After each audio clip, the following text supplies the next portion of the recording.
Yo! What is up, good people? Happy Friday to you. I hope you're all doing well out there. You enjoying these chilled out bliss beats here? A little wind chime action.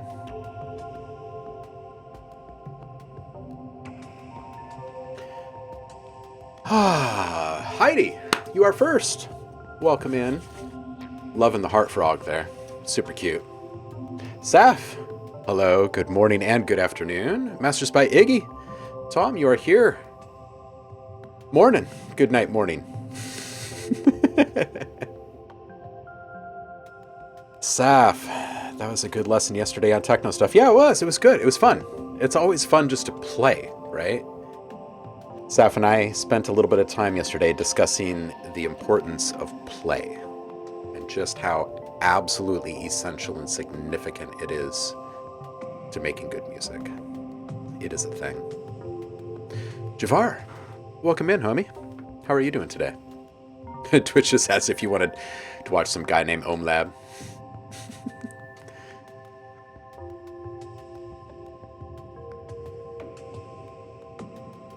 Aw, Saf, we love you too, homie. Aw. Thanks, guys. Aw, hugs. You guys are great. Quirky's here. Green Hollow is here. Tom is saying, OhmLab, I hope you and the rest won't mind, but I'm going to try to use Feedback Fridays to force myself to write more, so there might be some rough shiz on the public feedback page. I don't think you should ever apologize for that. You might want to say you're welcome or something. I'm pretty sure that everybody here loves whatever you're going to post, because we've loved everything you already have posted. So hands up if Tom has posted something you didn't like.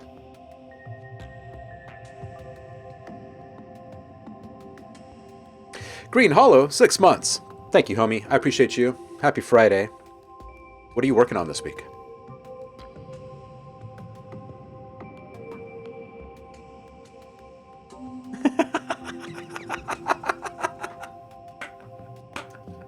Random comment of the morning goes to Saf today, saying, it's amazing how one hamburger bun has that much salt.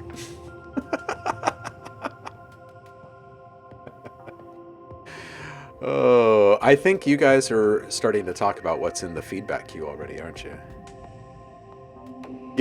You'd be amazed at the macros you get from 2 double cheeseburgers from McDonald's without 3 of the 4 buns. Wow! 661 calories with 60 grams of protein. Jeez. Oh, speaking of hamburgers and cheeseburgers, Heidi had her first cheeseburger of 2022 last night. Cheers.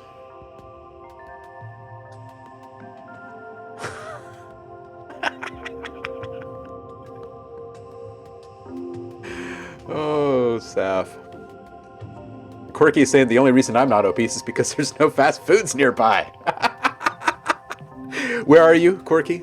How far away is the nearest fast food to you? Oh my goodness. Gluten-free buns. We have no idea if I even have buns. Paul is tuning in from sunny Maryland. It is sunny. It is gorgeous here right now. We have, I think, one more day of gorgeous, and then we slip into the gray. Central, yo, good morning. How the hell are you? Cardio Party is here. Liv, how are you? And Dremy is here. How you doing, Eddie? Oh, dude. Quirky is saying, OhmLab, I am running out of feedbacks. Oh, I have 3 more songs for you, and they are hot. Oh, this is good. This is good. Speaking of running out of feedbacks, there will be no Feedback Friday next week, I don't think. Holiday week and all. It's a very high probability that there will not be a live stream on all 3 of the days next week. So that does greatly increase the odds of there being nighttime streams, though. So, hey, what you gonna do? Javar said, I started playing with Rhythmizer this morning and found a couple minor issues they need to fix, but it's fun. Nice. You guys are freaking great. Green Hollow saying all work and no play makes Johnny a dull boy. DJ Aaron Pericle is here. Steven, how you doing, man? Saying, hey, friend, sadly I'm just in and out today, but I miss y'all. Hope you're well. We're doing well. Liv, I am feeling a little bit better. I don't think I'm like 100%, but I think I'm above 90%. Like, I have no major, massive complaints outside of other humans today. Javar saying, I get to start live streaming shows from the theater I work at next week using OBS and a 3-camera remote camera setup. Nice. That's awesome.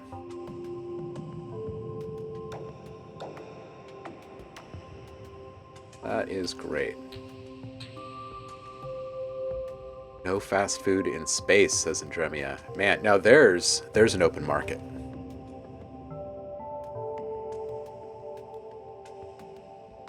Online Black Friday shopping stream next week. Whoa, yeah, people would tune into that, right? Like, spend a bunch of money and just open up one plugin after another plugin. Oh, man. Oh, dude, Central. Feel you, dude. Sandy's got COVID. I hope you heal quickly and that it passes and it doesn't leave a trace when it's gone.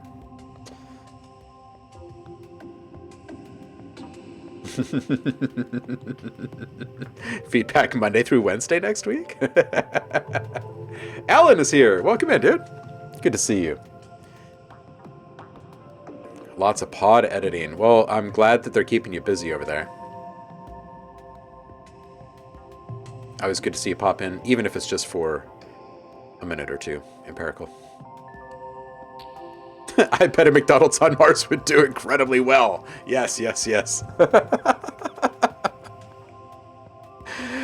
Oh, Roku says, I don't want fast food in space. You don't know where the meat comes from. Just think about that for a second.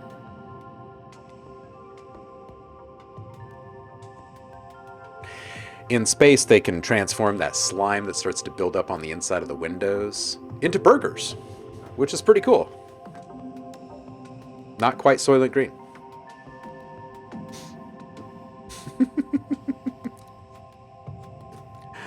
All right. I have not clicked over here to see what we've got going on yet today. Wait, someone posted in the monthly challenge submissions. Oh, this is the stuff from Uncle Chrome. I feel like we need to watch this today. Bad reception and Uncle Chrome VCV rack performance, the OhmLab calculations. Okay, we're going to do this. And we're going to roll right into the public feedback.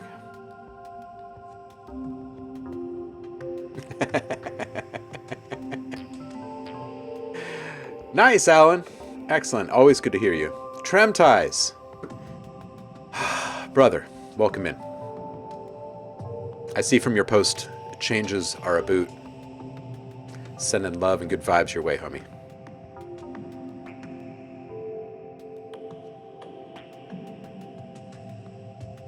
Why am I just now getting the notification for something that was posted on October 5th?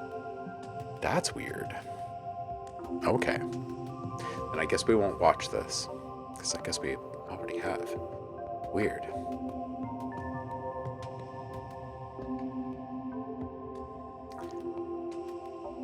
So Quirky is first out the gates this morning.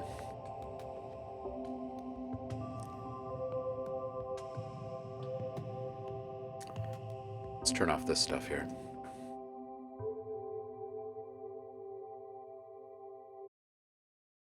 Everybody loves wind chimes.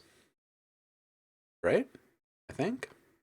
I mean, I guess there's probably people that don't like wind chimes. That's fair.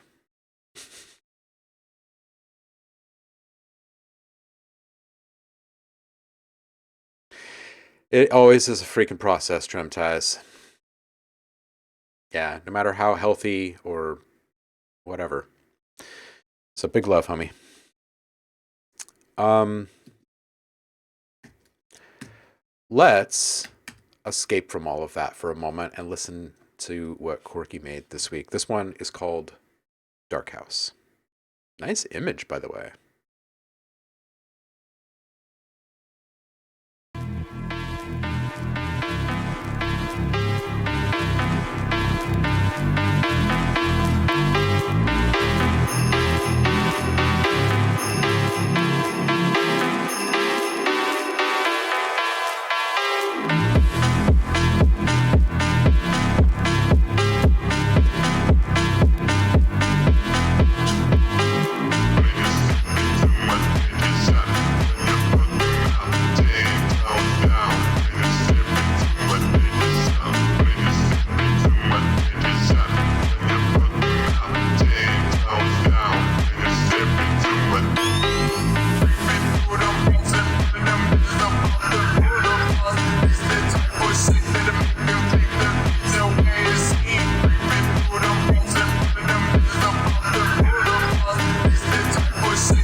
If I were you, I wouldn't spend another night in that house under any circumstances.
Dude, Quirky. Dude. Um, I feel like we should hand out little awards in the community or something at this point. Like there have been so many people leveling up in so many profound ways. Uh, but our man Quirky here, in just a matter of months, has taken some really muddy, soupy, kind of thick funk and turned it into this like kind of vibrant in a way, very clear. Like all the essentials are on display. You can hear them. Uh, the filtering, the obfuscation, anything that gets in the way is intentional, and you can feel it. This one, I can hear that notes are in alignment. The harmony of this piece is more coherent. So the pieces playing together, fitting together a bit more like a perfect puzzle, right? Nice holiday tune, though. Seriously. Got a dark house. Call it dark horse, man.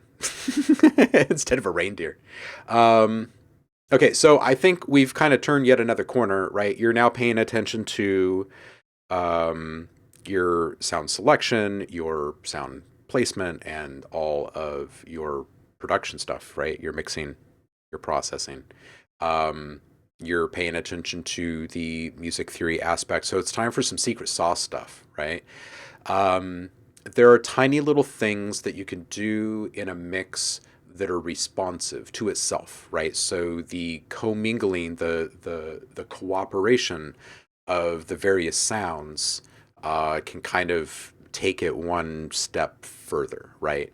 One thing you can start to experiment with, and this is something that you'll often hear um, in vocal mixing, where there's some reverb on the vocals, but you don't want the reverb stepping all over or getting in the way of um, the vocals being delivered in real time. So what you do is you set up a side chain ducking situation, right? So you side chain the vocal into the vocal reverb. So it ducks the amplitude, right? The perceived loudness of the vocal in the reverb channel comes down and it comes right back up to where you find it to be ideal, right?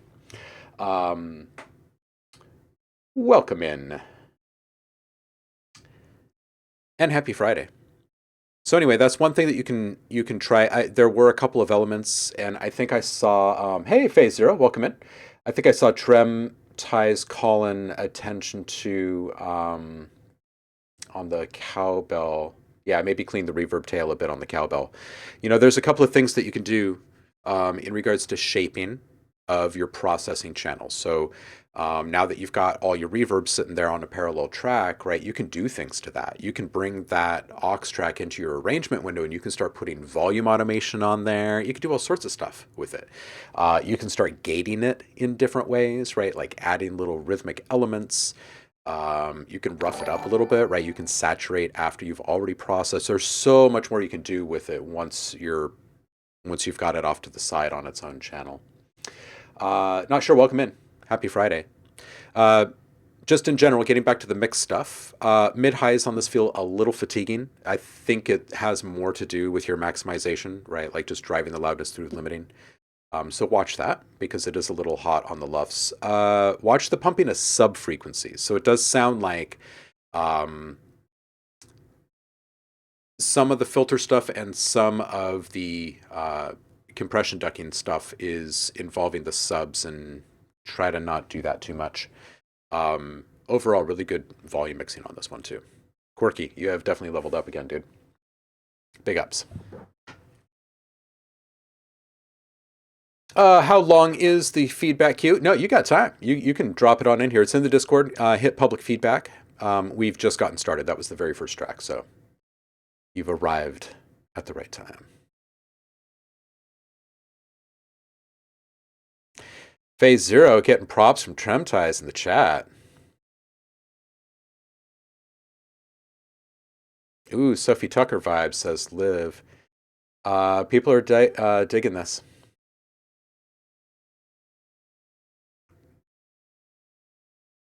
Yeah, good stuff. Good feedback from people too.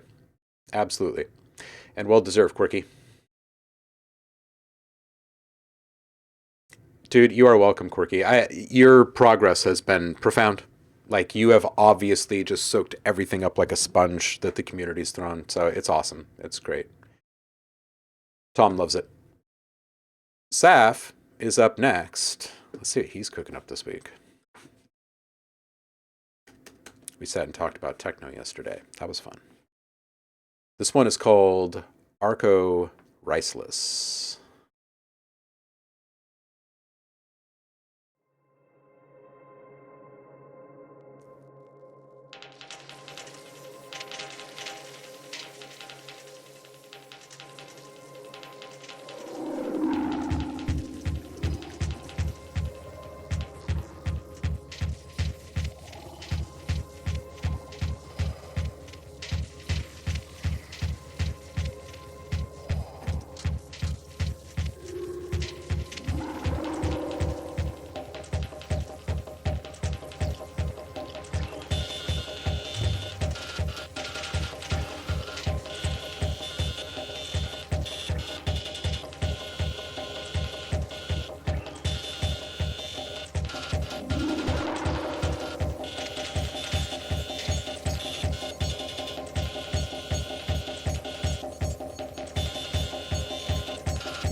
Man, I still have the saffron feeling after listening to that one. That was not the normal soupy dubby, like highly processed stuff. This was totally different. Kind of hits in a very similar way though. Your signature continues to develop. It's cool. I really like the super subtle ambience beginning and the Foley coming up, and I kept expecting there to be something else that kind of dominated that in the mix. And largely there just wasn't, which was such an interesting choice. It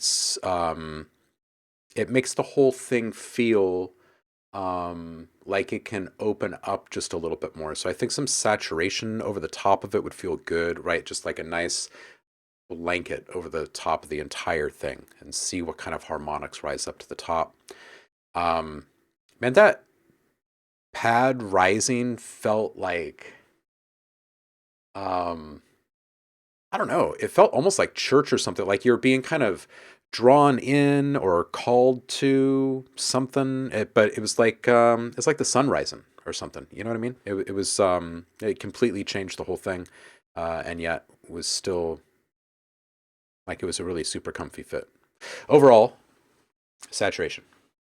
And maybe just a little bit of some delay processing on a few key elements in the mix. Some of those abstract synth elements that you have in there, I think would be really nice to kind of elongate with some delays. And I think that the stereo spectrum was nice and full. I like that the clickety clackety shiny bits were kept to the sides. Definitely made it feel nice and deep.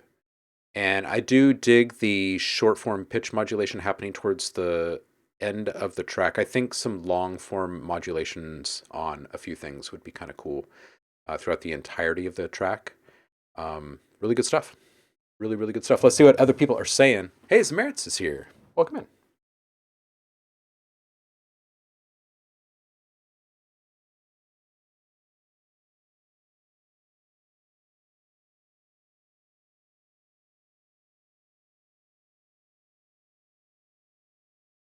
Very, very tasteful.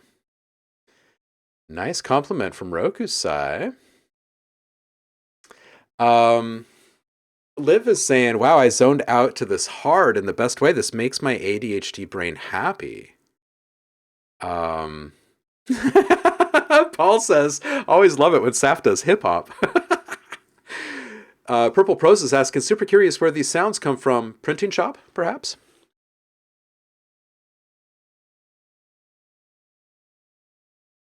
Ooh, spy movie vibes from this one for Trem Ties.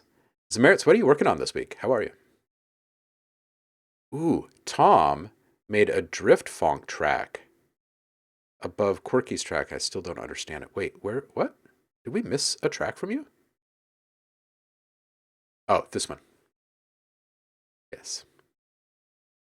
Which is pretty freaking awesome.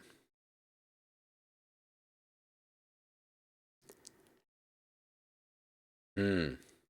Green Hollow says, feels cinematic. Oh, Paul is saying maybe some speech samples, some dialogue samples, not in English, maybe. Tom is saying, Saf, this reminds me of one of those 2000s film openers like Uncut Gems with Adam Sandler. Hmm.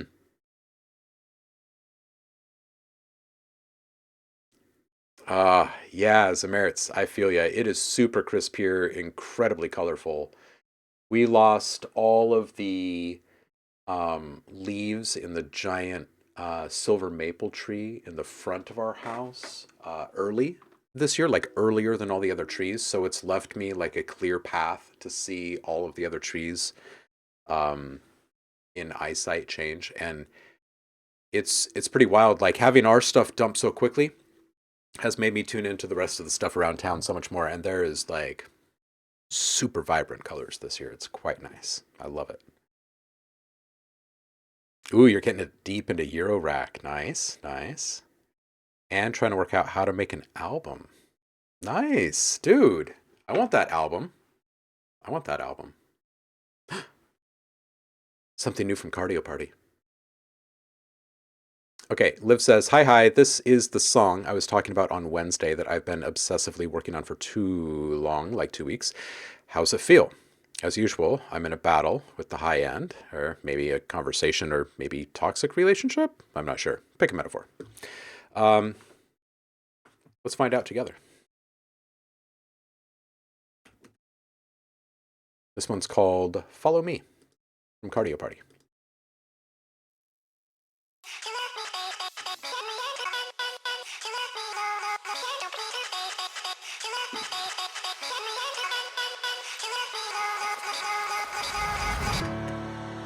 Far away from the place I know, fading fast to a world alone. Oh, remembering your name, it keeps me alive. Your image still remains somewhere deep inside. Follow me to the end.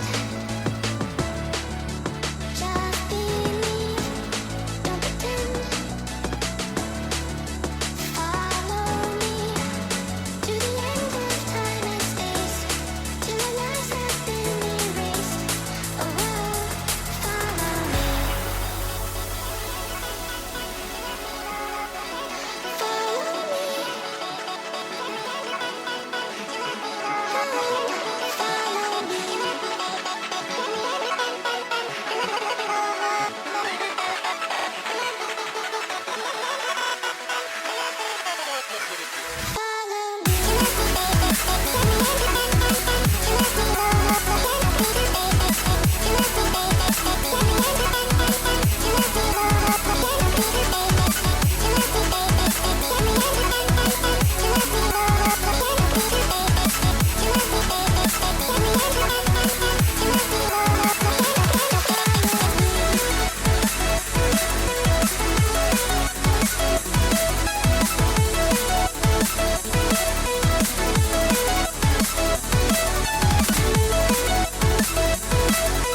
follow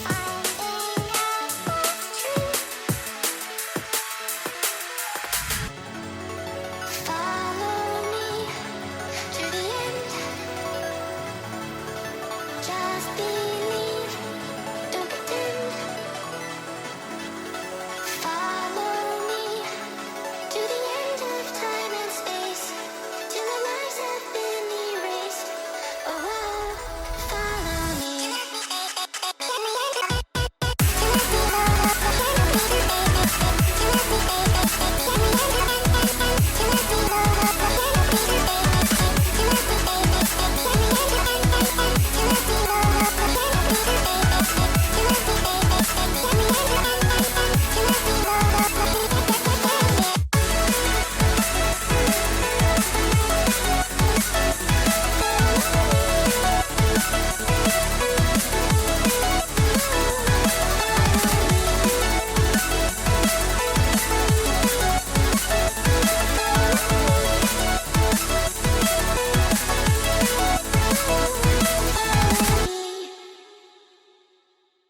Rains Phoenix got the perfect emoji for this one. Um,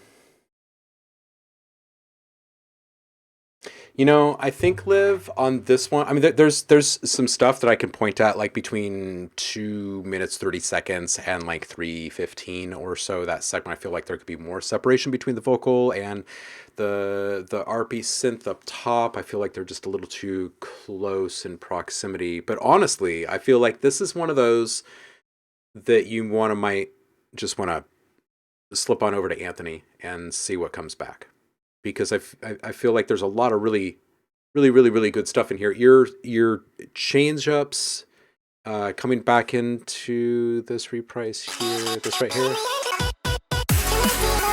Like, I kind of wanted a little bit more from a couple things earlier, but then this moment like took all that away, right?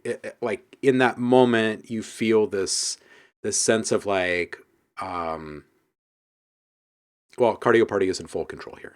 Like they could have been doing this all along. They picked this one spot as perfect. It's a really choice spot for it. I think I feel the many sessions of work in this one, and I think you should pass it off to Anthony and see what comes back. That's what I think. That's what I think. I don't really have a lot to nitpick in this one. I think that there are so many different really great creative decisions on display here that I don't really want to turn you in any other direction, because it's just going to be like this cascade effect of like, well, if I change this, then this is going to have to be adjusted, and then this, and then it stops being what it is. So yeah, trust your partner. See what other people say. Tom says we need more Anthony on stream.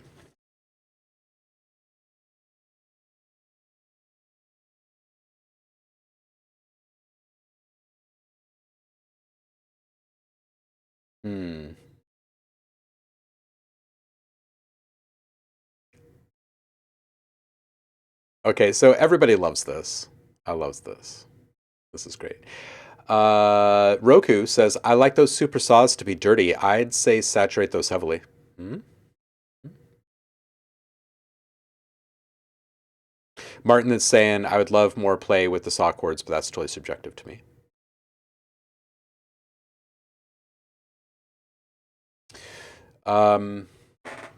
Yeah, I kind of want to hear what Anthony's going to do with this. What kind of saturation he's going to choose. Yeah.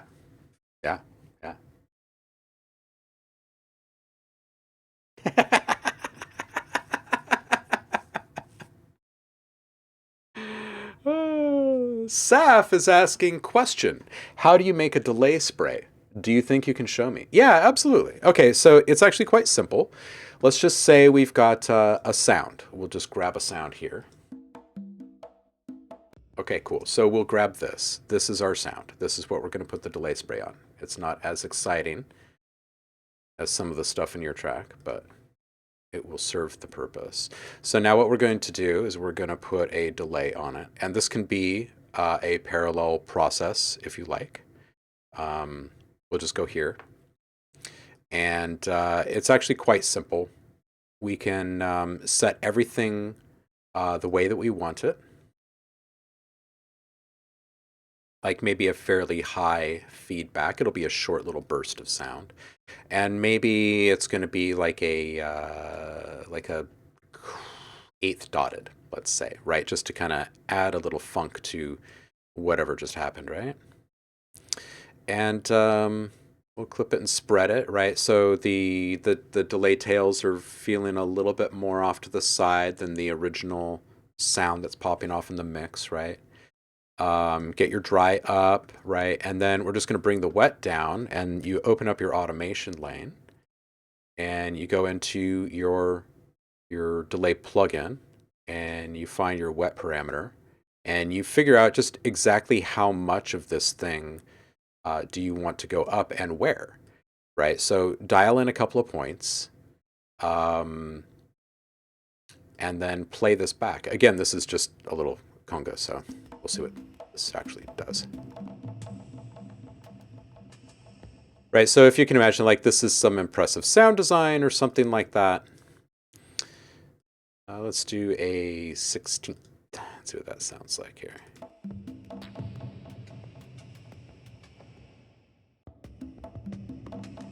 I still have this reactor ensemble on. Sorry about that. Right, so it just gives it this tail. Again, from the top, one last time. Turn this up for you. Oh, I've got the whole thing turned down. Sorry about that.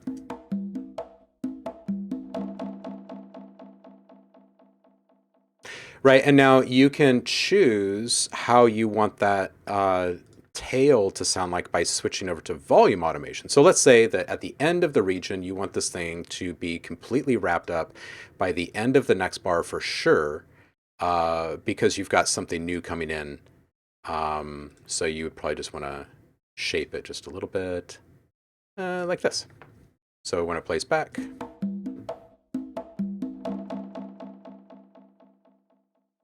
right, and it gets out of the way for the next bar. So that would be a spray. And they can be short, long, big, small. It just means kind of like this momentary, like this last little gasp of a sound getting grabbed onto and elongated, if you will. All right, so back to our stuff. We got Discord, we got text edit. Let's do this.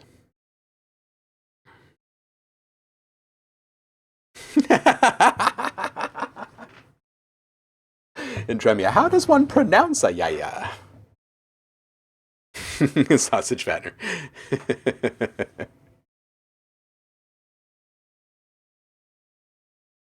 Cardio, you are welcome for the feedback. Not going to copy this one into the thread for you this time.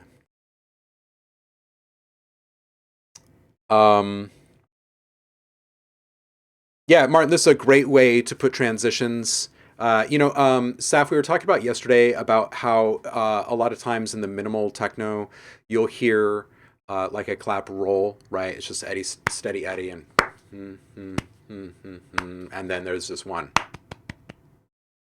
and it's the same kind of effect. You just toss one in there, here and there, serve up a little more ear candy. All right, Green Hollow is up next.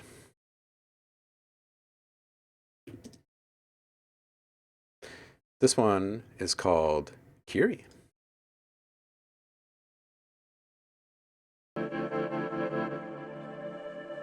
Yeah, I love detuning, pitch shifting, lots of little things to the delay tails and reverb tails for that matter. I love it. Absolutely.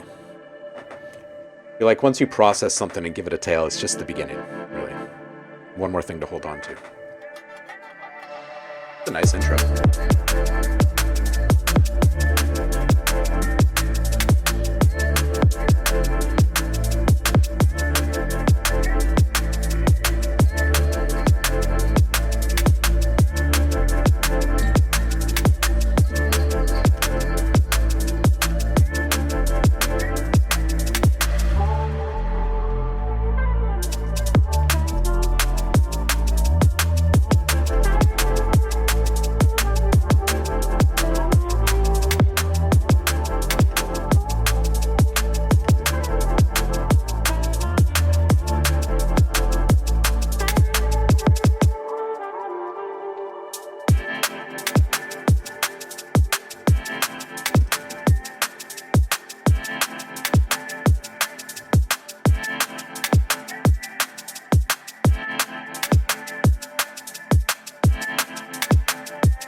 Green Hollow, everything you make is awesome. This has got a really nice, smooth sound. Liv is saying so clean. Yeah, Martin wants a link immediately. Everyone is liking this one. Heidi's dancing in the chat. So the very first thing that I tuned into here is like there's definitely a sense of motion and movement in this one. I feel like you're feeling the same thing given the art that you picked for this one, right? Like the train moving in the background or whatever's happening here. So maybe just and these are small. These are like subtle, mostly just like filtered noise, right? So the high end has been taken off. These are really just kind of like kind of things. So a small transition effect at 23, some kind of moving small embellishment, maybe up high and off to the side at 35, an itty bitty little whoosh into that release at 44. Just a couple of spots, right, to like put a pin in a few different points in the mix where you could kind of enhance that feeling of motion without actually competing with anything or adding anything that's like overt in the mix, right? 105, I think the kick fill, it's like bump, bump, bump, bump. I think it could be pitched or filtered, something. Something that's just a little bit of change over time. It could be degradation, it could be saturation, it could be a bunch of different things. At 130, as you go into this little drop here, what if that initial kind of come down lasted for one more bar, but nothing was added in it, right? So it's just the ringing out of those tails for one more bar. I feel like it might feel kind of cool. It would also maybe throw off the timing in that. I'm not sure. DJ wise, I mean. 204, loving the atonal aesthetic right there. It's got this nice kind of dark vibe to the whole thing, but it's also super smooth as well. 218, this is really the only time in the track that I felt this, but I felt the bass feel a little, I don't know, predictable or monotonous in this one moment. So maybe it's because there were not as many things sitting on top of it in that moment. But one tiny, well-placed reversal or something like that would be probably well received. Yeah, and again, I just like the low, the smooth nature of the low end in this one. Definitely. Idea for effects do reverse pluck melodies. Yeah, there you go.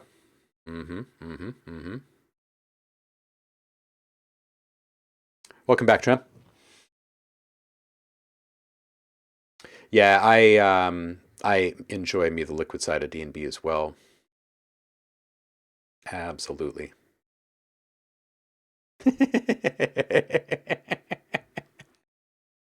Heidi says, I just got high on wasabi peas. The endorphins are running. Tremia says, how many wasabi peas do you need for that? That was the merits. Oh, yeah. Noted for my friend. 1/3 cup. That's great. Speaking of merits, you are up.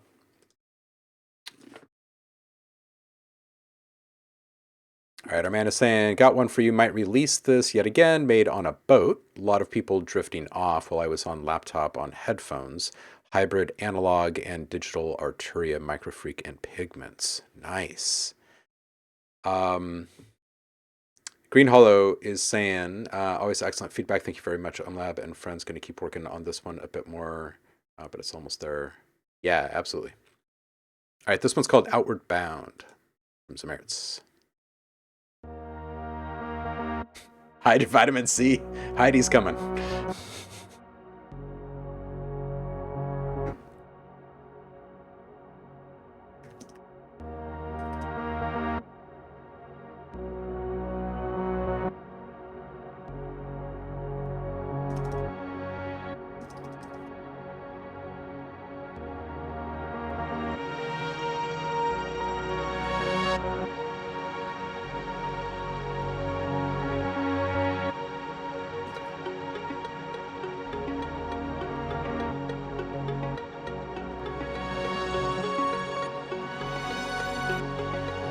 Chakra, welcome in. Happy Friday.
hive mind.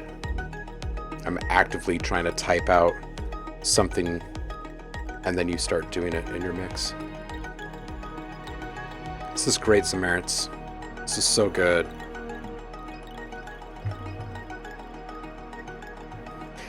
Trem, we got commands again. We got 20 of them right now.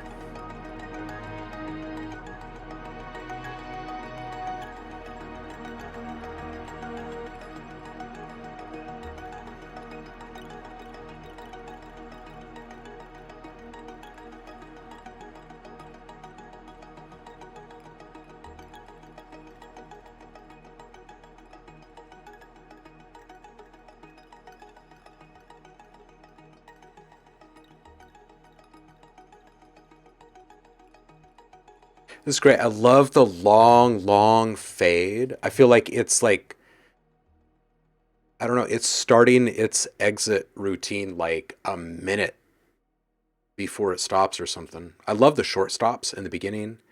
Small click on a synth in that intro part there. 141, maybe, and I was feeling this in a few different spots, but this moment when everything is kind of starting to build to a peak, it'd be cool if there was more intentional separation and volume automation. So there was not just more of a feeling of movement, but also of focus, right? And then the rate at which those changes happen can have like a pretty dramatic impact on all the feels, right? So.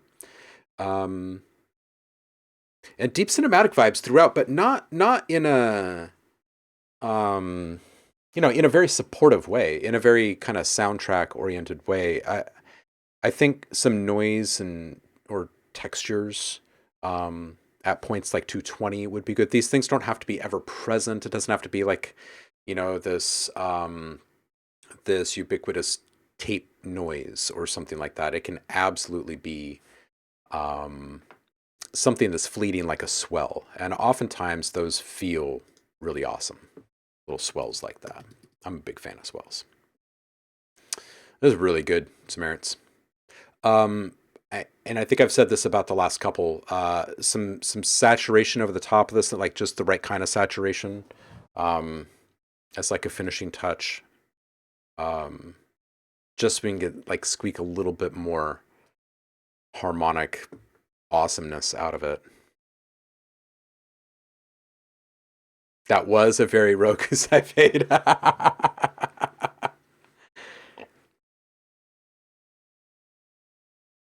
Yeah, just a few more peaks in there. Psychic, yeah. Tom is saying, for those interested in game music production, check out Mick Gordon's statement on how he got screwed over by ID. Always keep your emails and receipts. Ooh, what happened? Someone claimed that he's using their stuff inappropriately.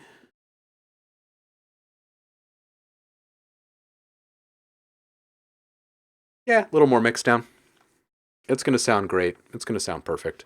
I want this album. Tom is up next. Masters by Iggy in the chat. All right, so Thompson, been trying to make it a habit to submit something every Friday as a push for myself to write more and more and more, besides the mindless K-pop I've been working on. I hope the queue doesn't mind. I tried to make something a little heavier without it being outright Nero D&B, super rough with ideas scattered all over the place. This one's called Savaged Idea. This is where the commentary around the hamburger bun came in. I love it.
Oof.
Okay, so obviously I want more. This is fun. It's like it's got a real driving energy. It would absolutely fit in a like a chase scene or like a game or something. Like it's got the super high energy. But at 109, you got this little like Faith No More breakdown here. Um, dude, come on. This is great. Um, Not only do I want to hear this whole thing fleshed out to like a full track, but I also want to have like a conversation around all of your saturation in this. What are you using to get the shredding distortion? Man, the K-pop has sparked a little chat here, huh? Sometimes all you have to say is yes.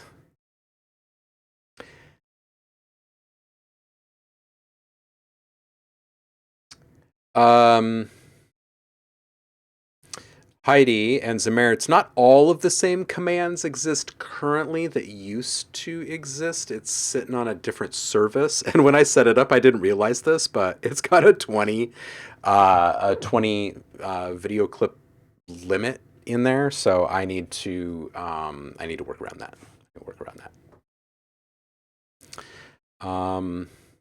I know, squirrel. It's not there, but we'll get there. We'll get there. FM plus compressor plus amp distortion at higher frequencies. Nice, nice. Is true. K-pop is doing wild things to music right now, but stop and think about this. Has there ever been a point at which something wasn't pushing against the boundaries of normal? Say no more. Tom, that track, the toxic like K-pop, that was good. That was some good spicy stuff. That was good.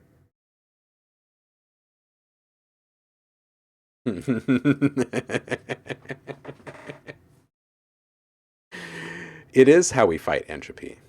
It is. It's part of the evolution. I was having a fairly profound conversation with some folks this week about my opinions on a lot of the arguing around so much of the gender stuff right now and how they're so worked up around it, and rightly so. But I find myself having quite a bit of peace around this topic personally right now because the people that are in charge of putting all of the forms and websites and apps and everything in front of you these days are from a younger generation, and all of those people, by and large, I'm generalizing, they get it compared to the people that are, you know, fighting against the stream right now and a few decades older than those folks. Um, yeah, it's one of the few things socially that I'm actually feeling is in a pretty darn good spot. If you think back just a handful of years ago, about where we were with people's responses to something so simple like a pronoun, right? And then how much more widely accepted all of this is, and it's nice. It's nice to see some steady progress in one area, I guess is what I'm saying. Not to get all political on you or anything, but Central, you ready for this?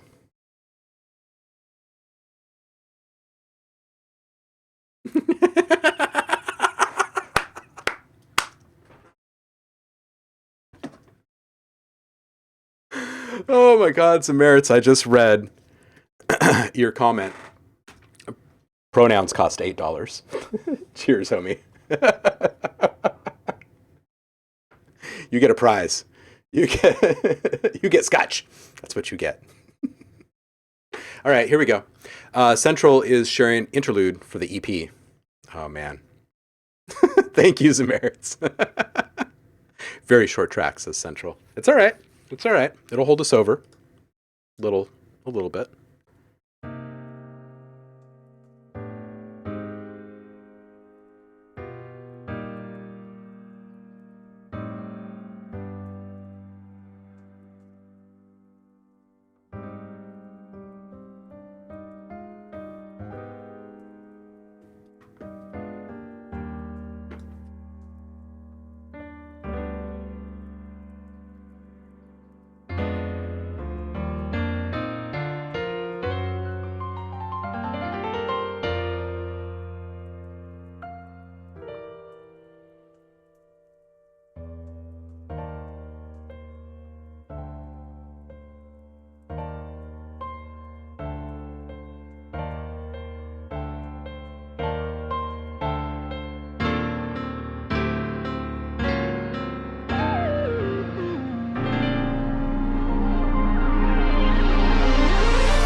I wasn't expecting the sub rumble and like this wily little synth on top. Man, that last whatever it is, like 10 seconds, was it kind of had kind of a giddy kind of an energy after all of that slow and steady build. Um, yeah, okay.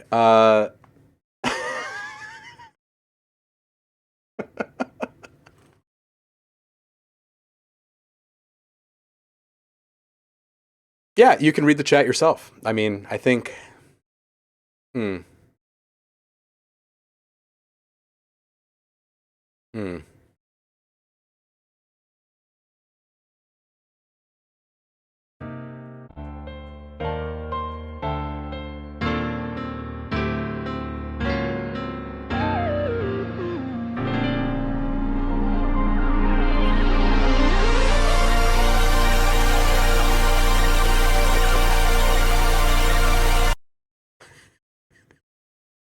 It's just so good. Dude, come on. How many tracks are going to be on this EP?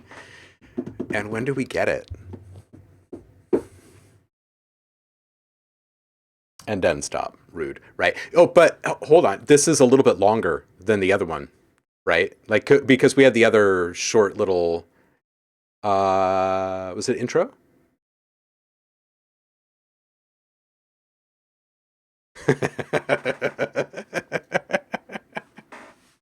Where's the love? Central, sell it out.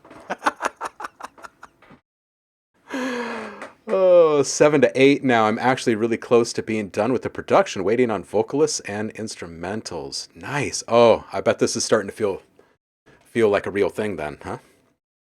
This sounds like the crazy keyboard agents that have to promote their new Roland synth.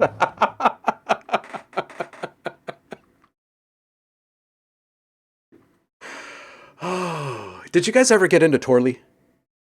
Miss that dude. Miss that dude. I mean, he's still around. It's not like he went anywhere, but I don't know. His heyday, like his meteoric rise happened. I don't know, maybe like 8 years ago or something like that. Anyway, if you're unfamiliar, do yourself a favor and go to the YouTubes and type in Torley, Torley, and you'll find this dude that's got the touch. There's a lot of that kind of stuff. It's great. It's just absolutely great.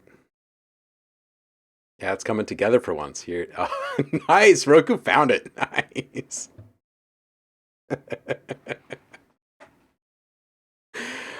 Oh, Torley.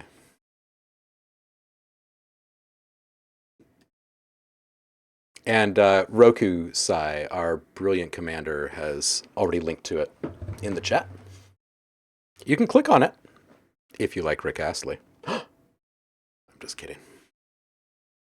Torley is amazing. If you're looking at some Torley right now, it's pretty much every single video that the dude has ever put out.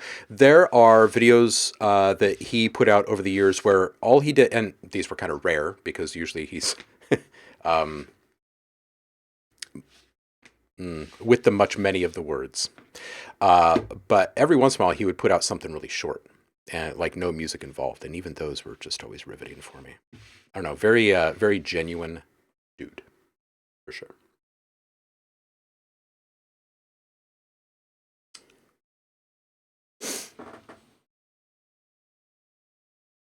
Yeah, really good dude, and a great story to follow too. Like if you enjoy him as you go down this little rabbit hole, go back in time and kind of start at the beginning.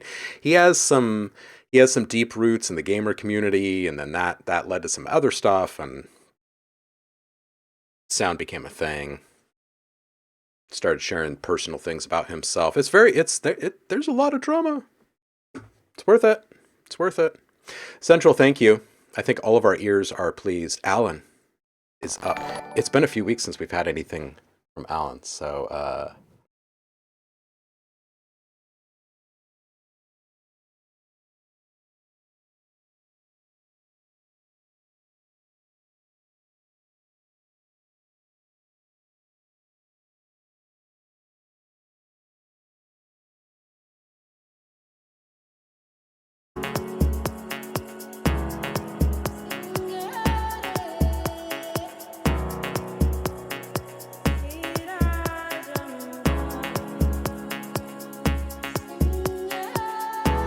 what are you talking about? Where am I? What, did I disappear? Did you guys lose me for a second?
Man, there's so many tasty bits in this.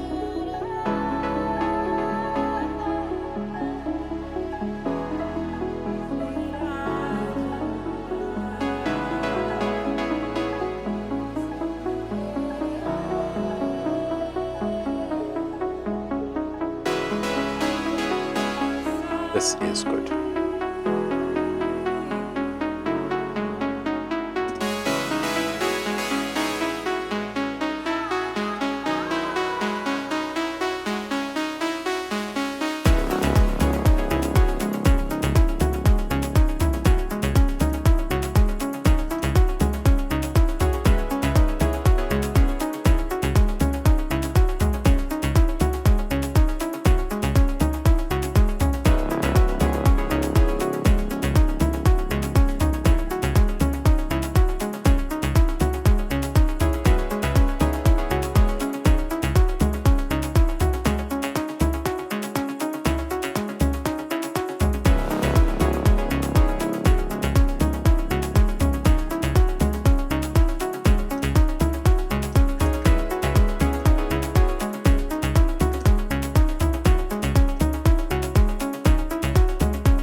Alan.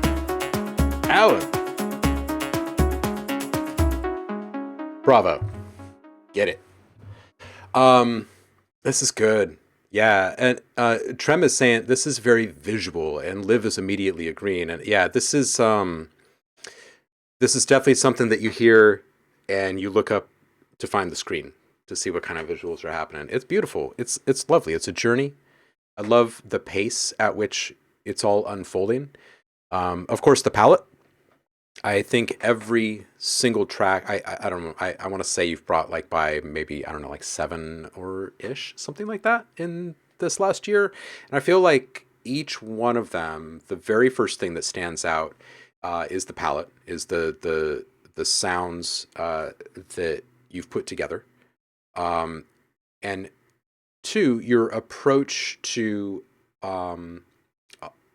just providing or allowing the space for these sounds to commingle in all the right ways. It's always very simple and super satisfying and pleasing, and it's always a pleasure.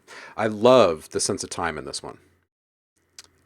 Swells, like that's the one thing that I would say that I was kind of hoping for in this were just a couple of well-placed swells, not a whole bunch. It's not going to be like slow popcorn or anything, but just like a couple spots during that breakdown segment would probably just be perfect, right? It doesn't even have to be a new element being introduced. It could literally just be saturation put onto one or two elements that come up and sizzle for a second, just in the mix, right?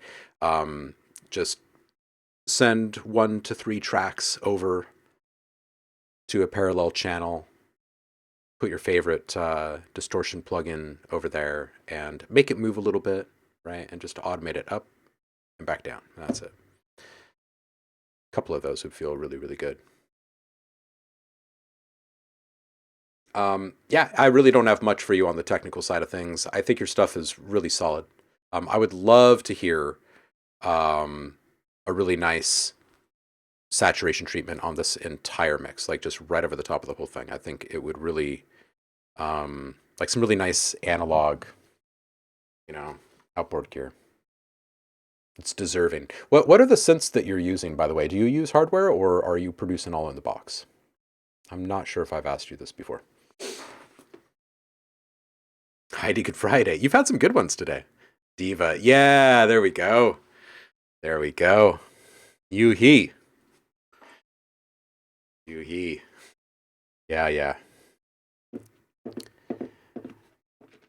Is Urs the greatest mind that we have in analog modeling, soft synth world? Is he? I, for a really long time, have thought that he probably is. Yeah, Yuhi for the win.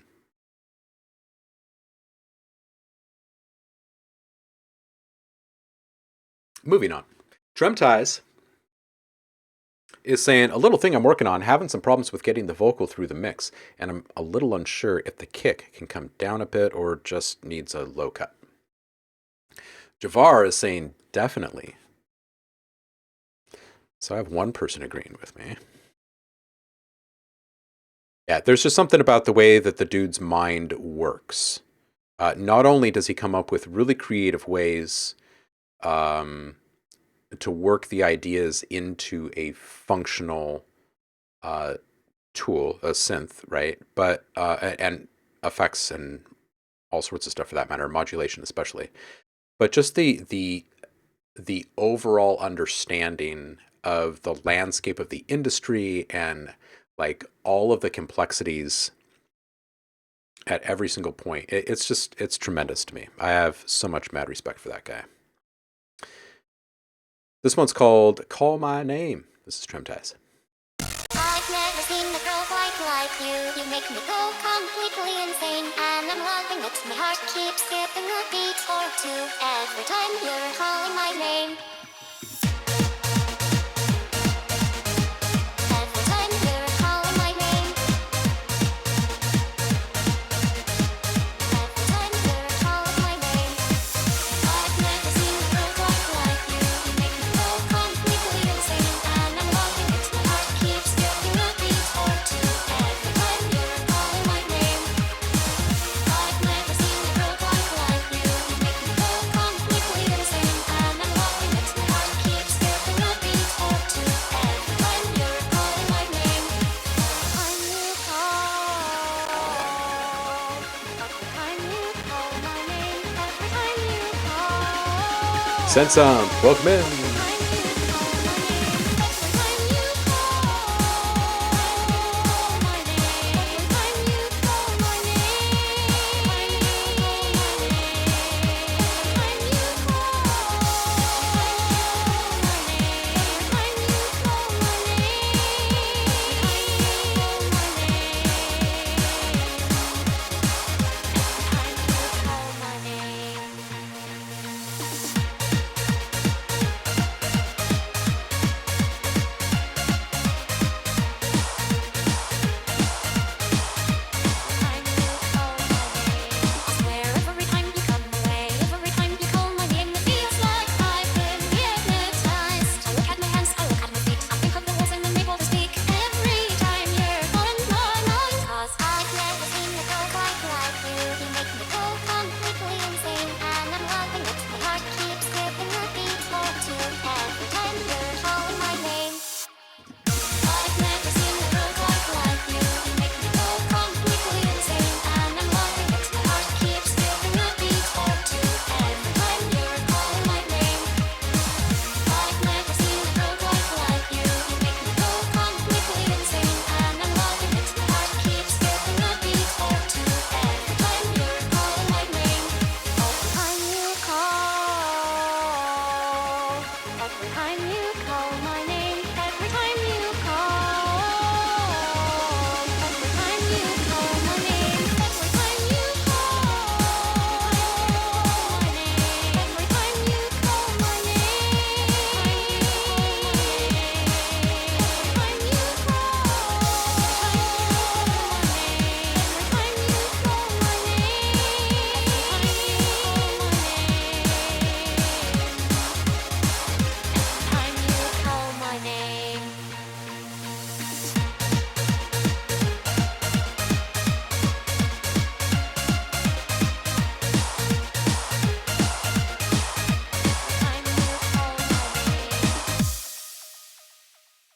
Okay. Definitely agree with you about the vocals, and I think they just feel kind of pushed back in the mix and a little removed. And there's a few reasons for it. I think it needs a couple of things. First, separation from the saws. So the very first thing is position of the saw synth, like where they are in the stereo spectrum, where they are volume wise. And then also EQ, there needs to be a little bit carved out of those in the spot where the focal point of the vocals is, right? And then we also need to find a little bit more cooperative position for the vocals so the synth can sit a little bit better. Second, vocal treatment of compression, shouldn't say reverb, it should say saturation. Sorry about that. It does have reverb. Just a vocal treatment of compression, saturation, and perhaps some doubling. It really needs to be built up. The instruments, the type of music that it's sitting over the top of. Welcome in, Kwame and crew of 8. Happy Friday to you. How was your stream? And how the hell are you, more importantly? Big love, homie. Anyway, the music, the instruments, everything is big. And the vocal itself is thin, like it's a small voice, right? So the voice has to be built up in a process of layers, not necessarily layering the vocals. I think that the doubling is an option though. And I think that the whole mix can come to life after this, because as soon as you have that balance figured out and they're sitting on top of the mix, then everything can come up in the master and it should feel good. What in the world is running over here? Probably this guy. Haha. All right. Sorry, when I see CPU spiking, I gotta tap it down. Kwame, have you started up with new lessons yet? I'm so eager.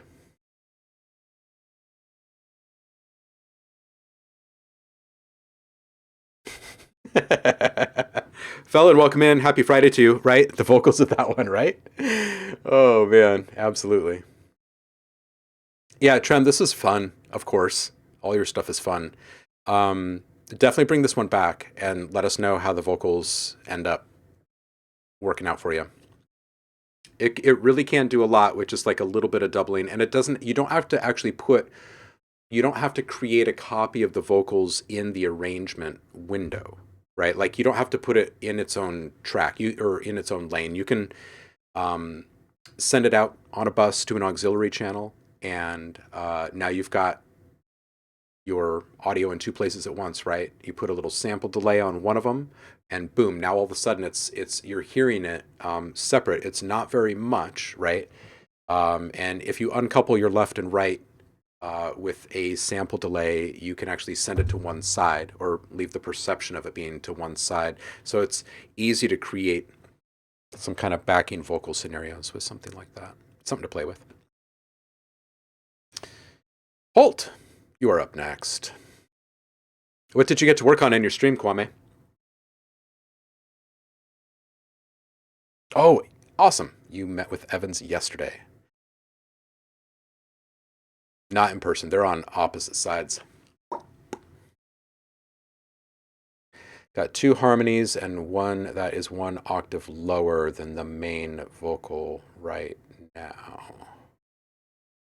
Right. Yeah, it's really just about calling attention to them. I would turn off all the music and work on just the vocals for a bit and really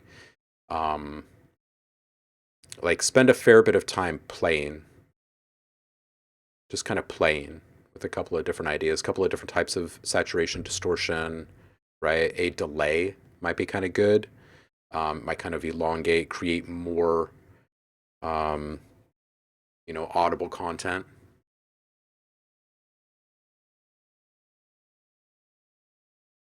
It's good stuff. Martin is here. It's been a minute.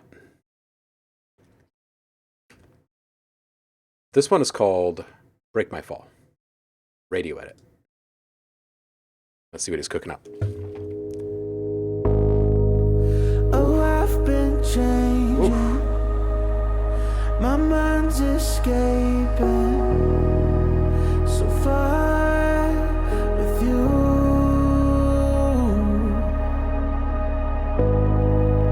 Just let me shatter, 'cause nothing matters. Oh, you make me new. I can't lose. Could you break This my feels nice. fall? I need you. You could take it all. You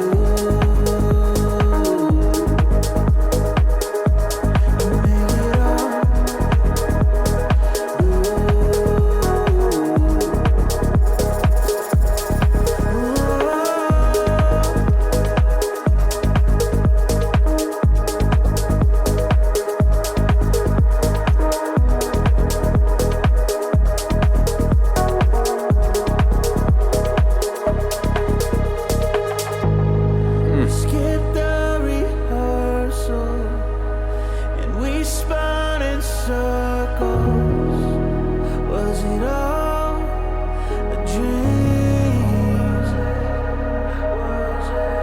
You came into focus.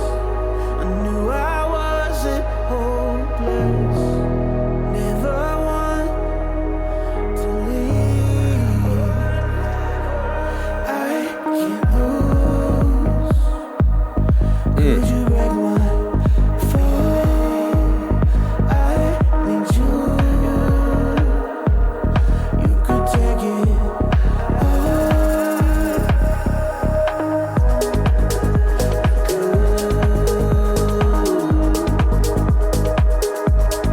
Make it all.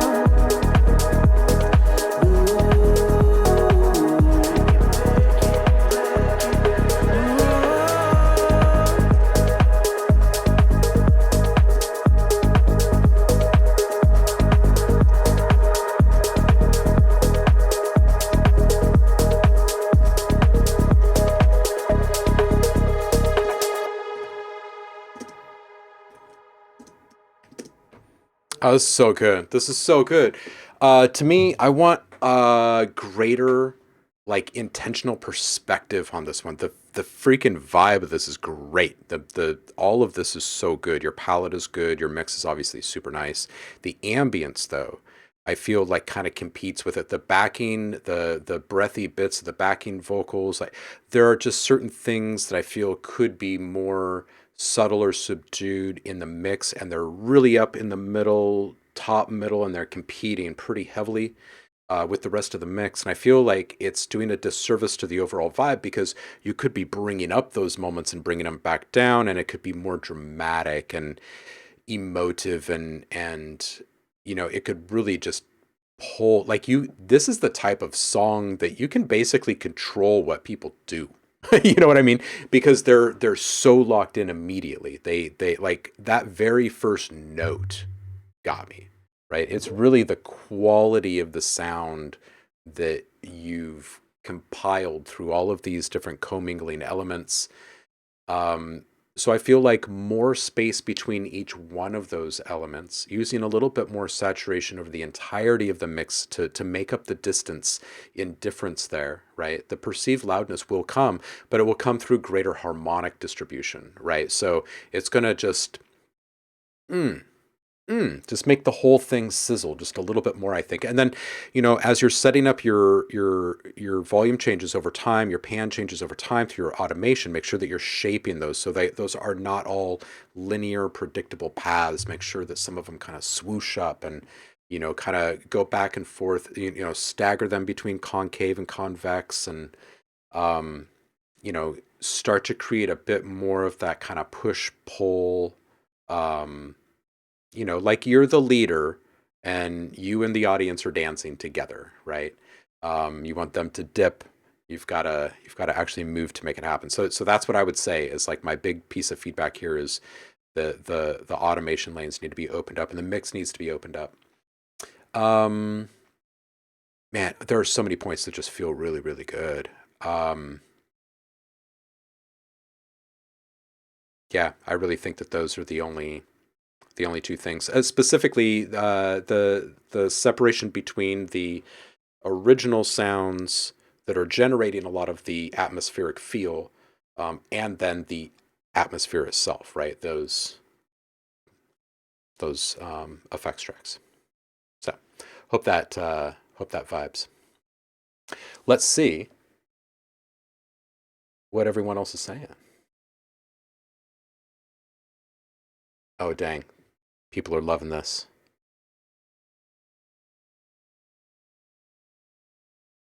Martin, you've only ever brought in a couple of things, I think, and I feel like this is generally the response. You've got a really good thing going.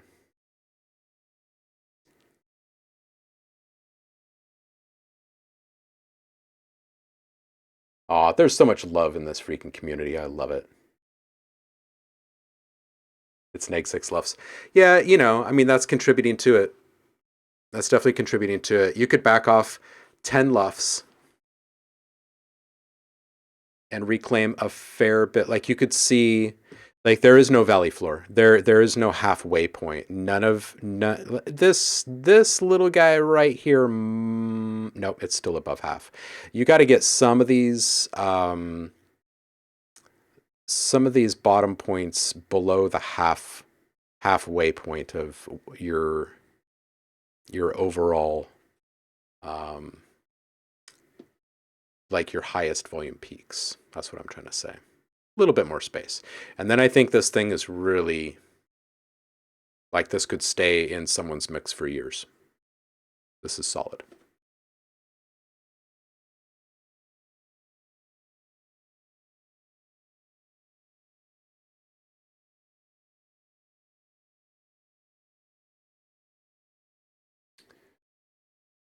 Oh, you gotta love it. You gotta love it when someone brings up something and you feel it, right? Especially if you've been working on it for a while.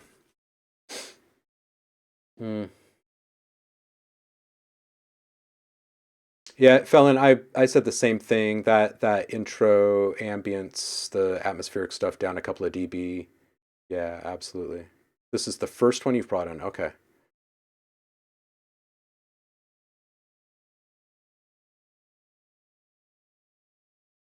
These vocals are great, Martin.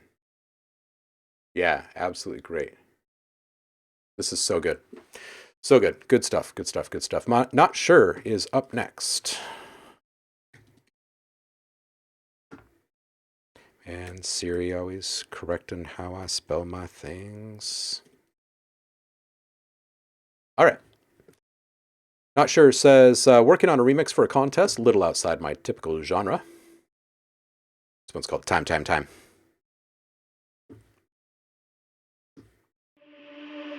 I see your face, fill these empty spaces. I can't erase that cold embrace. What have we become? As time goes by, every changing tide, these wasted nights dreaming of paradise. I've lost my mind, we said goodbye. I'll do anything to feel alive. Wish I could turn back time.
All right. This is solid. It's so good. There's so much to like about this. There's a couple of mixing things here at the end. I just want to say that overall the sound is great and the palette that you're using is great. So everything.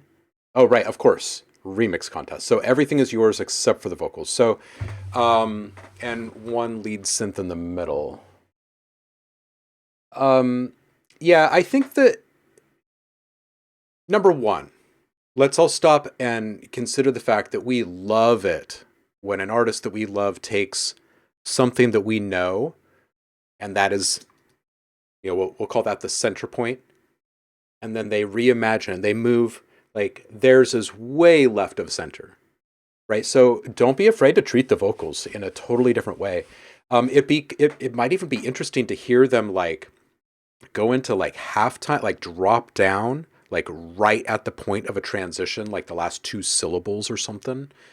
Um, yeah, I definitely don't be afraid to play with that kind of stuff. It felt a little bright. The way that the rest of the track is produced, I can kind of feel like you felt it was still a little bright. So I would say trust your gut on that stuff. 25 seconds in, that bass when it first intros is a touch too dominant for the moment. The other stuff was a bit more tender, lean-in-y kind of stuff. But at 35, oof, that bass is just awesome.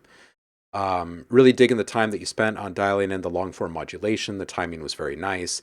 The claps seem a bit dry and thin. The kick is beefy, like it's a little bloated down low. I don't think it has to be that big. You've already got sub elsewhere. So definitely roll up the frequency cutoff point on that one. Probably a good 15 hertz at least.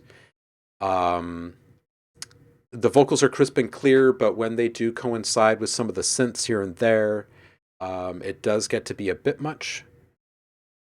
Overall, I feel like the chords and the perks, like if I was to pick a couple of elements and say, these guys aren't pulling their weight in this mix, those would be the guys. I think that how you treat them, though, like as they already are, I think is really all that needs to happen. Add some movement to the keys and some saturation on the beat. Definitely don't saturate the kick. The kick is big. The detune, like your stopping points. So that's why I was asking how much of the sound design is yours, because I'm really appreciating your stopping points here. You found really good balancing acts with several of these different sounds. There were a couple of the synths.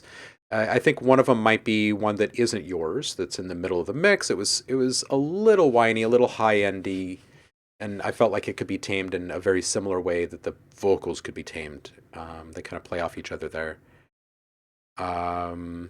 Dude, the arc on the arrangement is great, by the way. So just in general, I think to make this thing even better, I think that EQ would probably be the main thing, right? Because you can go in and you can contain, restrain, enhance, and subdue these things in different places. And I would say just lean heavily on your gut. Like trust your instincts on this. You've got a lot of really good sounds. You've put them together in a really, really nice way. The two of the bigger culprits in the mix are things that you did not create. So I would take a good long look at those things and compare and contrast them against your own, and then reduce the distance between those two things. It's never a problem to treat someone else's stuff so it sounds more in line with yours. Just doing your music a favor. Let's see what everybody else is saying in this chat right here. There's a lot. There's a lot. People are liking this.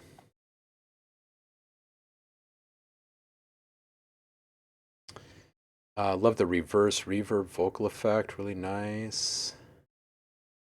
Rokusai is saying, kick is a bit boomy. Carve that bit around 90 to 120 hertz. I feel it will make space for your bass, and you don't need to press the bass more forward. We'll have the room to dominate. Just call me gentle. Welcome in. Happy Friday. Also, try putting all your drums through a small room reverb. That will give glue. to your drums together more, and you don't have to rely on compression as much on the drums.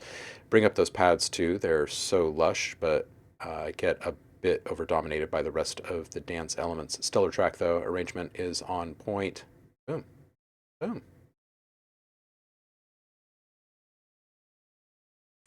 Martin wants a link to the remix contest.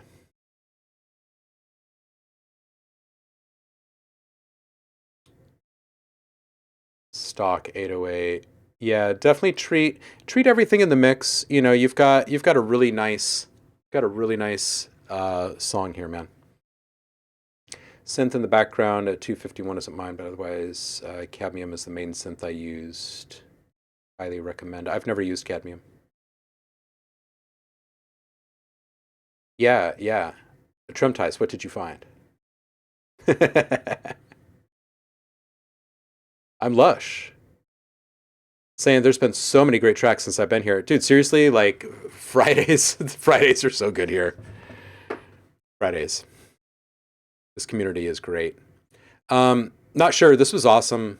I want you to bring back more. This is good stuff. 2, 3, 4, 5, 6, 7. I'm going to go ahead and close the queue in a minute. So if any of you are kind of teetering on the edge and thinking, gosh, should I try and get some feedback on this track? Am I going to share it today? Well, now's your chance to put it up before I close the queue.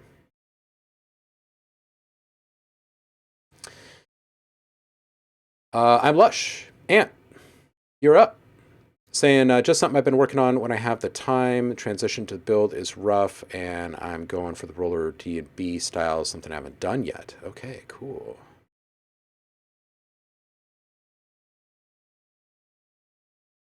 Holt, did we listen to this one from Holt?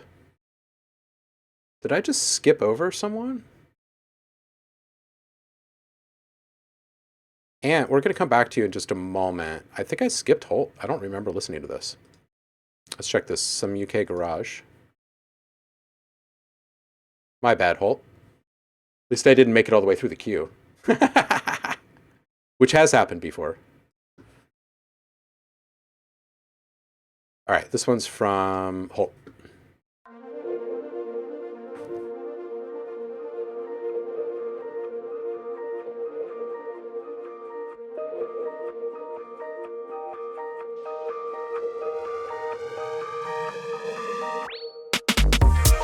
Ooh, that is fresh.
All right, Holt. I'm not sure if you're in the room right this second, but here comes the feedback. Really like spry and fresh kind of thing happening here. Love all the detail work with the glitching elements, like the palette that you put together, like the saturation that you're using. I want more dynamic change in those periods around transitions. I feel it would really push, kind of the emotional impact in those moments. And this thing has some pretty serious lounge vibes to it. You know what I mean? Like this is definitely something you're going to sit and enjoy, which I think means you need to spend a little time humanizing the sound and the mix, and all of your decisions are really, really good. I don't think I'm going to steer you in the direction of changing any of that. But perhaps the delivery, the actual placement of the notes in a few different instruments in this mix, I think the whole thing starts to feel a little bit more on point, in the pocket, if you will, with a little bit of humanization. I think it'd go a very long way. So that is my feedback on your arrangement. I know you're asking for feedback on arrangement, so there you go. Let's see what other people are saying in the chat. Roku likes this one. Loving the distortion on the elements. Feels like a desk mix. Felon is saying, this is nitpicking, but I'd say maybe saturate your drums and automate and or vary their velocity, especially on those fills. Okay, so again, with kind of the humanization, some notes more pronounced, some notes less pronounced. Not sure says, love the bouncy little vibe this gives. And Dremia says the snare is overpowering a bit for him. And Tremtai says, this is adorable. Ooh, and Rokusai is throwing out a little bit of wisdom here, saying it's more that the hi-hat is a bit bright compared to the drums. That's what makes you feel that way. I think that's accurate. I think accurate. All right, Holt, I'm glad we didn't miss you. That was fun. Now, back to Ant. I'm Lush. All right, so just to recap where we were, just something I've been working on when I have the time. The transition to build is rough, and I'm going for the roller D&B style, something I haven't done yet. Here we go. So this is Ant.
And this is good. The intro, just the first few seconds of the intro, um, although very similar to some popular stuff, it has this very high commercial value, not because it's like reminiscent, but because it's kind of on par with. Um, so it's definitely one that's worth chasing through to the end. It's fun when you step into something that you haven't actually worked in before, like you haven't worked in this type of D&B, and then you find, you find your groove with it pretty quickly. That always feels good. I think the track really needs some nice saturation to crack it wide open. That's what I think this thing is missing. On top, under the hood, I think what it's really missing is EQ work. It needs more assertive and intentional low-end management. So if you go through track by track and roll up the low-end cut on everything, this whole thing is going to feel better. And the subs need to come down. I can actually hear them in spots where I would expect to feel them. And I'm the feeling of the sub is very kind of ever present. So I feel like it's taking away the impact that it should have when you put it in more strategic placements in the mix or in the arrangement. So that's what I'd say about that. Just in general, I think that you can bring stuff up, 10, 20, maybe 30 hertz on a whole bunch of different things in your mix. And do this in a two-step process, right? First, solo the element and play it back. Do it with fresh ears, right? And roll up that low-end cut, A, B, with that low cut on and off, right? What you're looking for is punch and clarity, and that's going to come when you've cut away enough of that low frequency presence. The other thing you want to do is make sure that you don't have a weak cut on elements that don't need forgiveness in that low end. When you can eliminate those frequencies and it does no harm to the sound, then you should do that with a fairly significant cut on this track. 24 to 36 dB per octave curve, I think. That right there is going to get you the most bang for your buck. Like if you're going to sink some more time into this, the EQ is going to do the most for you. It's definitely going to give you more separation and definition and clarity because there's going to be a lot less competition and colliding frequencies down low. And we know that the lowest frequencies are the hardest to move and they suck up all the energy. So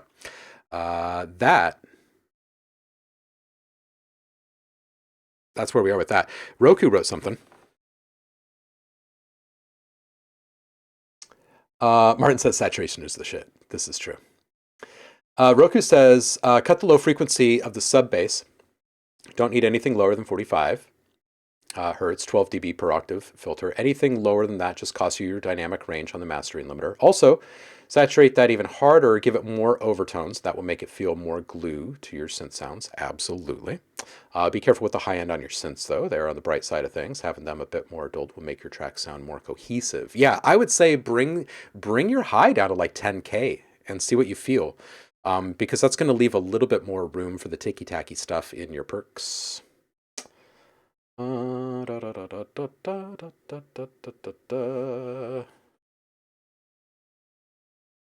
Pro mixer tip incoming. This is continuation from Roku's size saying group your bass and drums together and compress them slightly on the group or on an aux, your choice. That will get your low end way better and give your transients more space for when the bass hits. Don't compress more than 2 dB, and you want a fast to medium attack and a fast to medium release. That will make your drums and bass pop. That will save your headroom on the master bus as well, and the other elements get room to breathe. Yeah, these are all really, really good points. These are all absolutely classic maneuvers. Rockhound, welcome in. Martin says, I tried this. The legend who wrote this showed me how. I use the chain till this day. Yeah, seriously, it's good. When you really start to wrap your mind around the art and science of compression, you realize just how simple it all really is and just how much you can do with so very little. And then once you really buy into it all, you will never go back. You will never go back because there is a stark difference between the two approaches. All right. Did I ever close the queue? We got 1, 2, 3, 4, 5, 6, 7. We're closing the queue.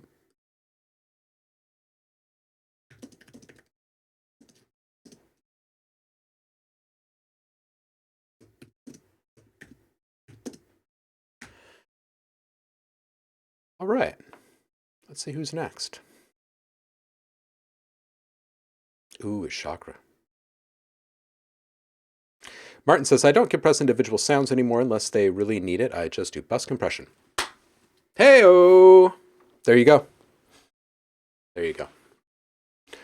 I cannot count how many times I have sat down to work with someone and I ask if I can take over for a moment. And the very first thing I do is just turn off all the compression and make a couple of small changes. And they're like, this sounds so much better. Why does it sound so much better?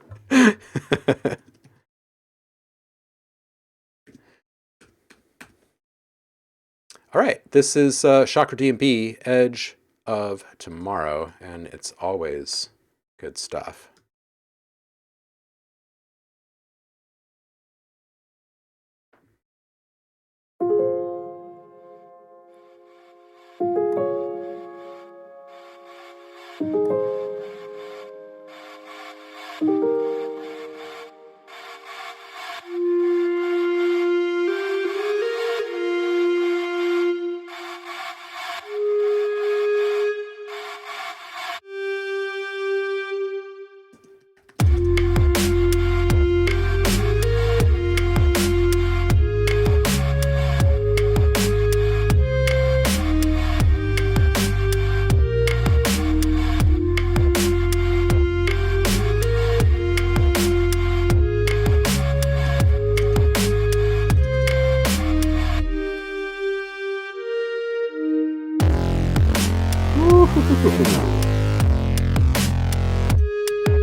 Where did that just go?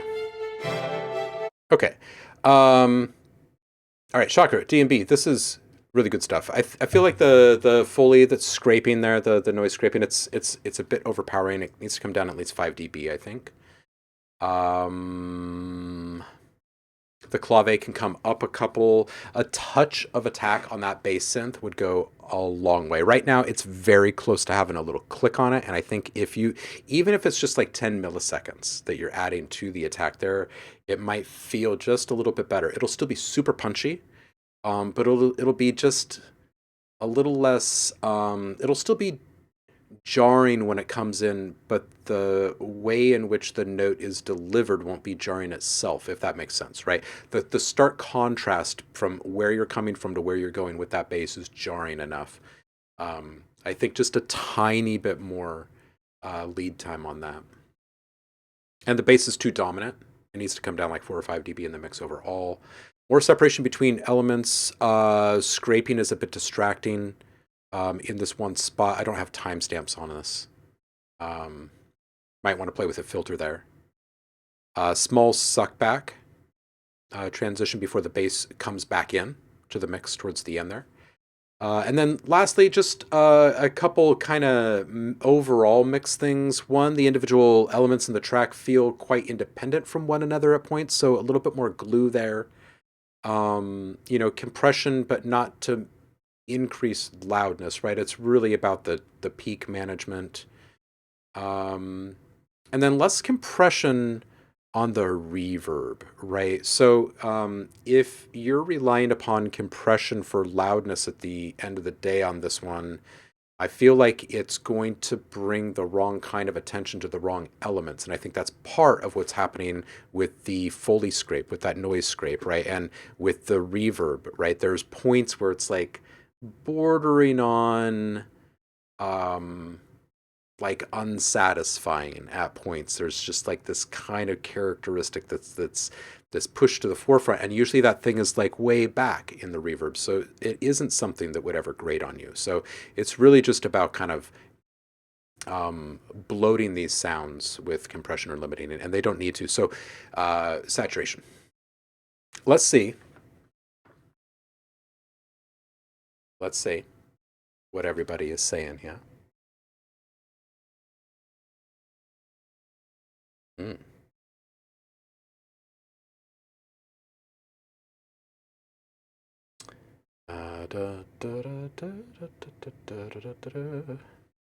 Oh, Rockan, you slid in right in the nick of time.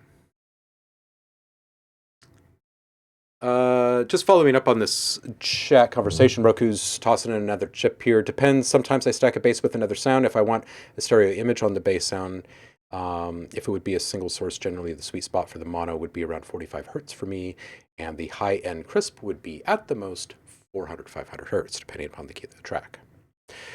Martin says, I wish I can use saturation for in real life problems. It would be so much easier, right? Right? Checkout line, store, taking too long, saturates that shit. Right? Right? You wake up, too much ice on the ground, not feeling safe, driving to work, driving your kid to school, whatever. Saturation. Take care of that stuff. Right? Backyard's a mess, don't want to spend all day cleaning. Saturate that. Right? Right? Nothing but the same old in the fridge and in the pantry. Tired of it all. Saturate that. Yeah. Yeah.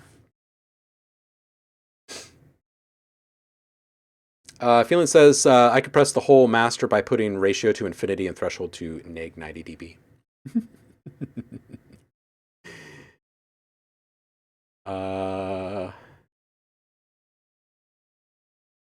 There is some familiar feels to it.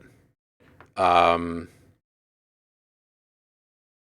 can think of a couple of different tracks that it does remind me of. Bass sounds MIDI-ish, says Feeling. So this is the humanization aspect of it.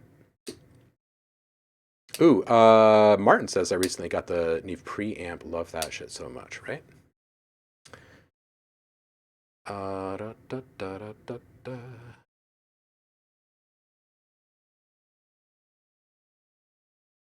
Textures. Touch of delay on that lead, says Andremia.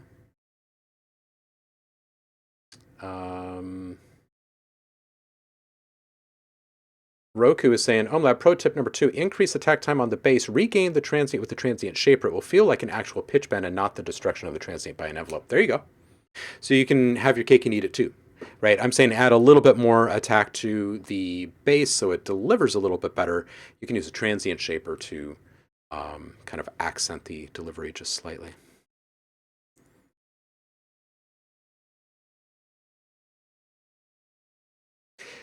Yeah, so Martin is saying Rokusai introduced me to a cool concept of putting heavy distortion with a big compressor in parallel to give sounds more consistent dynamic body.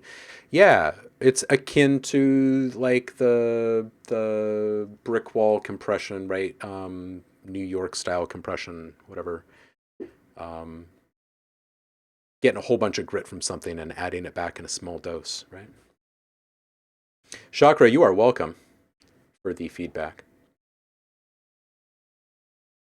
Martin says, tried a lot of distortion units and found that the Neve and Decapitator works really well in my sound. Yeah, that makes a lot of sense. That makes a lot of sense.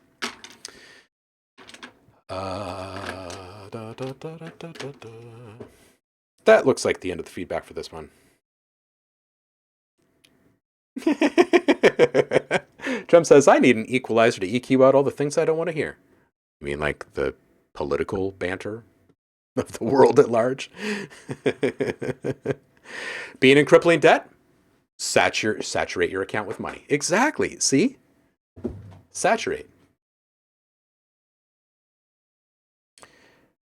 You know, maybe we can start a little... I mean, I was going to say, like, you know, Church of Sound or whatever, where we worship saturation, but that sounds a little cultish. What if we don't all wear the same outfit? Is it still a cult then? What if I don't take all of your money? Is that still a cult then? Could we still worship saturation as a group, I mean? Seriously though, like, even if it was just a funny pair of glasses that I could put on that could make people that are rubbing me the wrong way, IRL, and just like make them appear to be someone that isn't rubbing me the wrong way. Just glasses, just like. Drama Trial says, I don't have any whips at the moment because I'm on a little hiatus, but I think this is my best song and I apologize for the ending. All right, here we go. Repercussions.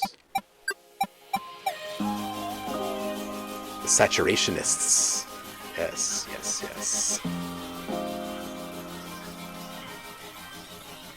We could chant decapitate, decapitate.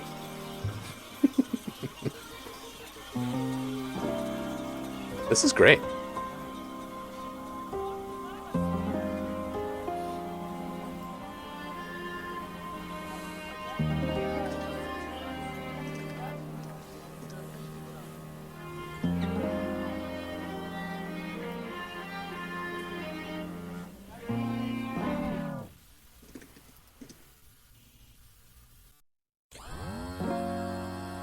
Prepare me for the worst times. Expecting this to hurt a lot. So show me what it's worth. 'Cause I know that I talk too much. Actions always have a consequence. Building repercussions am I cognizant? Could you be more condescending? It's never ending, so please don't waste my time. Please don't waste my time. I'm not like these other guys. I'm not looking for one high, just for one night. Do this decision. Please focus your vision on me. GCM, welcome in. Happy Friday to you.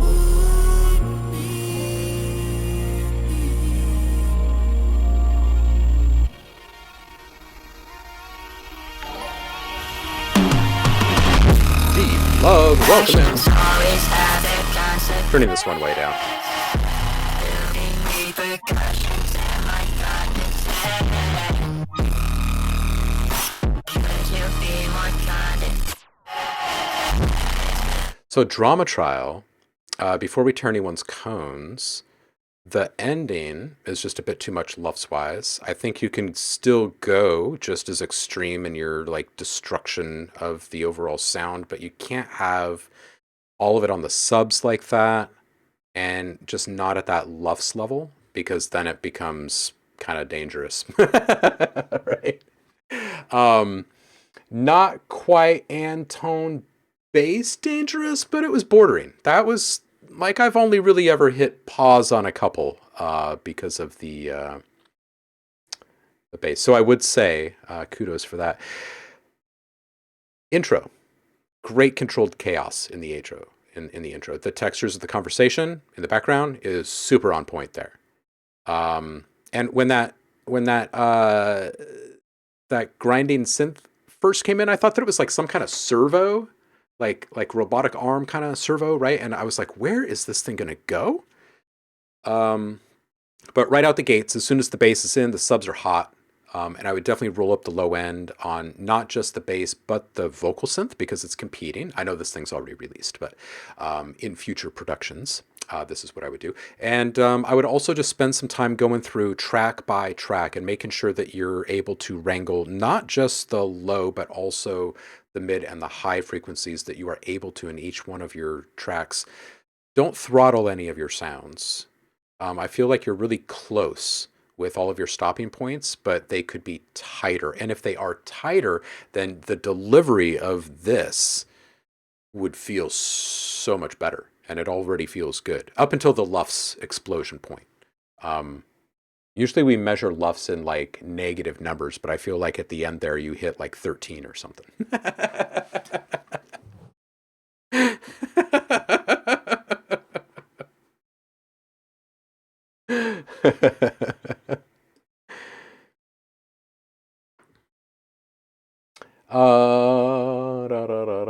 Get your LUFS tickets ready.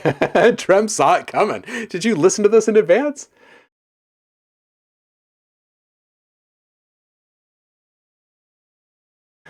Oh man.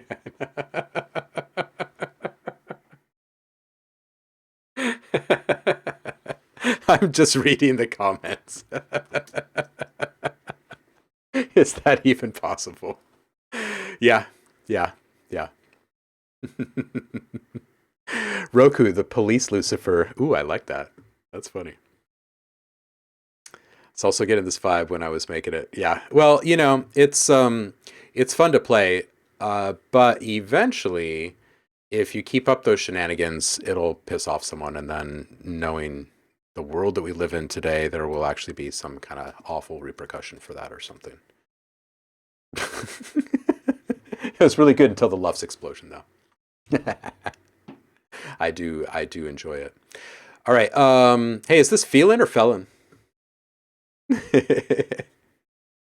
And no disrespect meant either. I can't really lie, so it's just not my thing. Police Lucifer?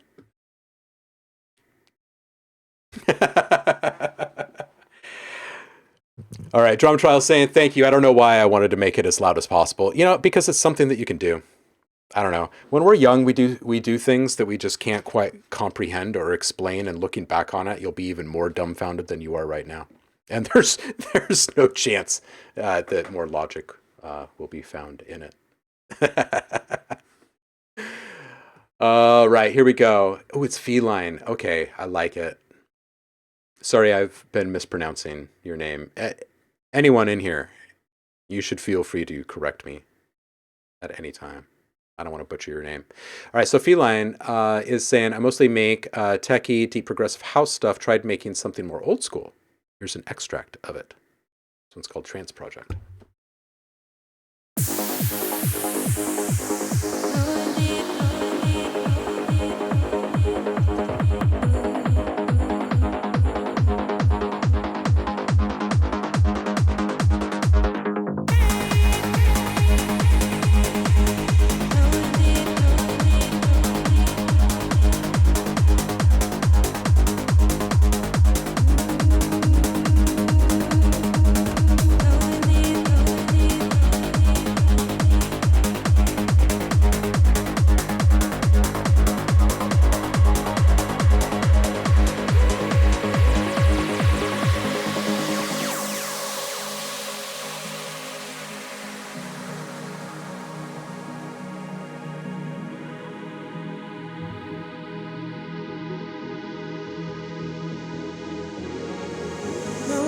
this could happen, unexpected as it came.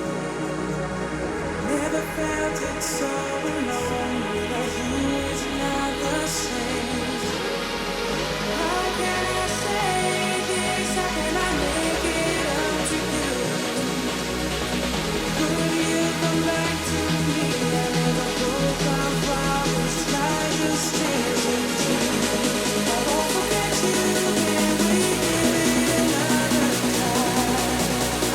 I can't believe it's over.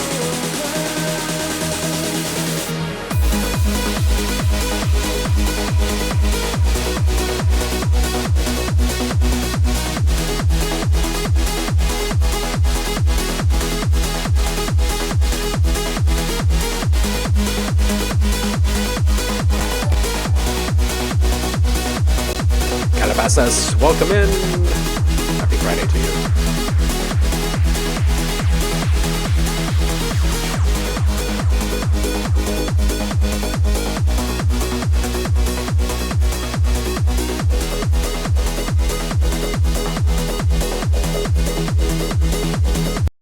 Yeah, I'm gonna agree with Roku here.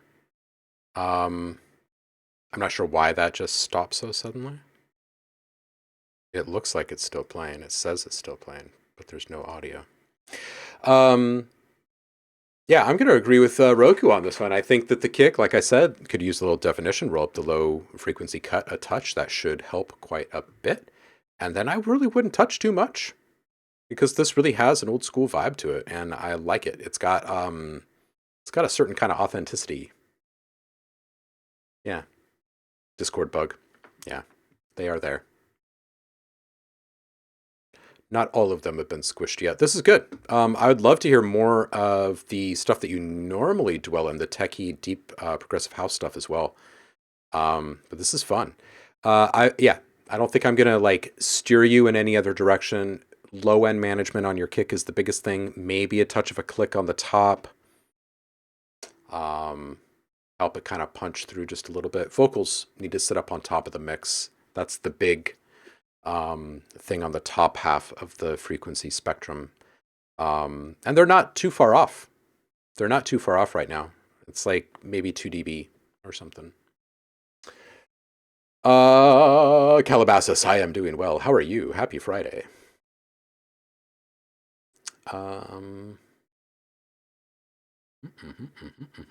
Ithafol saying, am I too late for feedback? How many do I have here? 1, 2, 3, 4.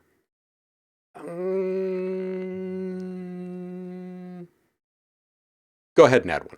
Go ahead and add one.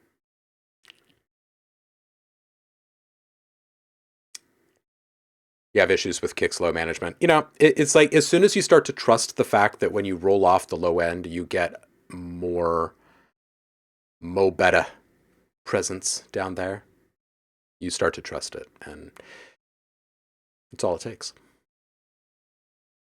Ooh, Tremtai says, I'm a bit excited for tomorrow. Going to listen to the final part of a horror podcast story I've been following for the past 10 weeks.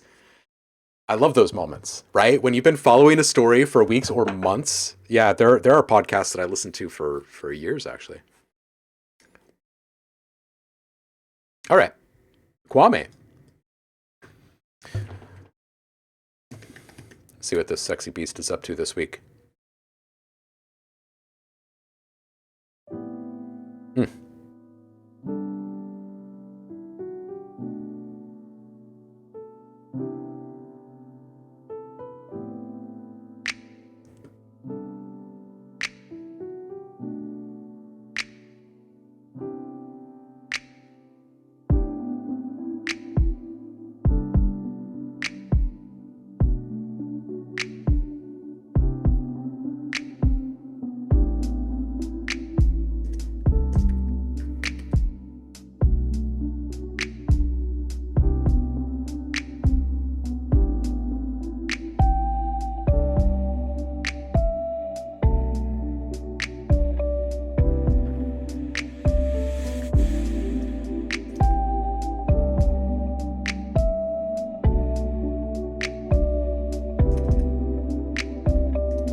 Martin, isn't Kwame great?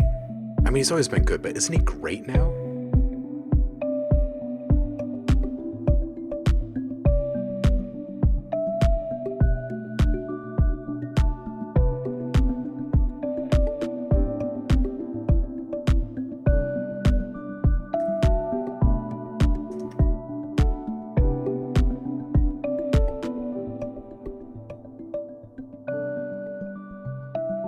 Yeah, he really is killing it. There have been a few people in the community that have just...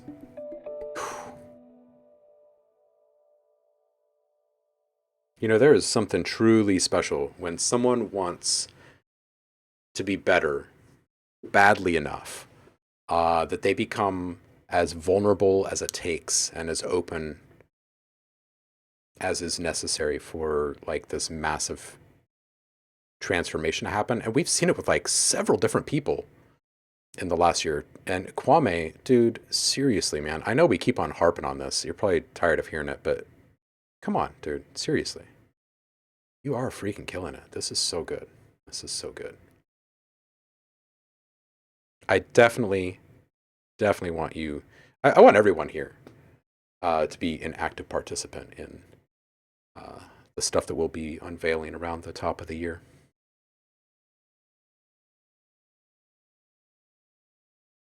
Just a tiny little bit of tremolo on that little lead would feel so awesome. And maybe even something that's like key tracked or velocity tracked. So like as a note is played with greater velocity or higher in pitch or something, it actually wiggles just a little bit deeper. Kind of nice. Slightly longer decay on that snap verb, please. I want it to be just like creamy, right? And the kalimba jam is awesome, but I think it should come up.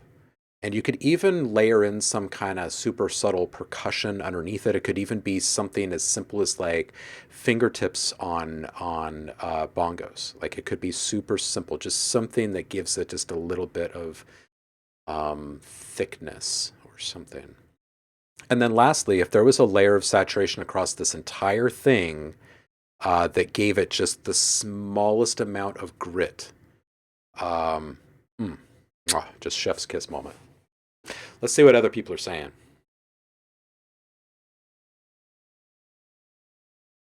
They're all saying amazing things.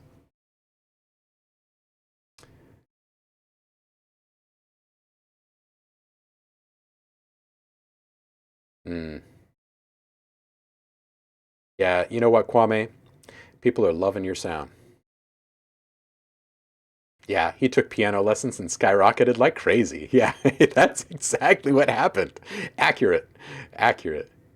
Ethel says, Kwame, your melodies and harmonies are lovely. I'd like more lo-fi, rough drum percussion, but everything I hear from you is spot on. Martin says, get on those lo-fi labels. Kwame, you're fantastic. And that's the end of that. Sensu, you're up.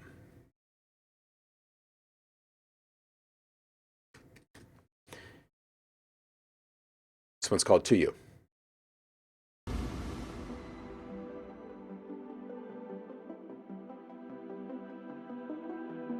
Nice looking out, Martin. Kwame, definitely take him up on that.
Wake up every day right next to you.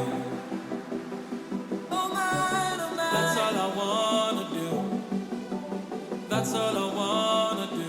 Oh my, wake up every day right next to you. That's all I wanna do. That's all I wanna do. Yeah.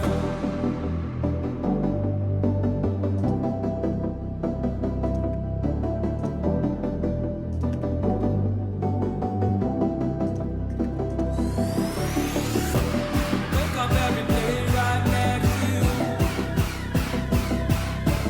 That's all I wanna do.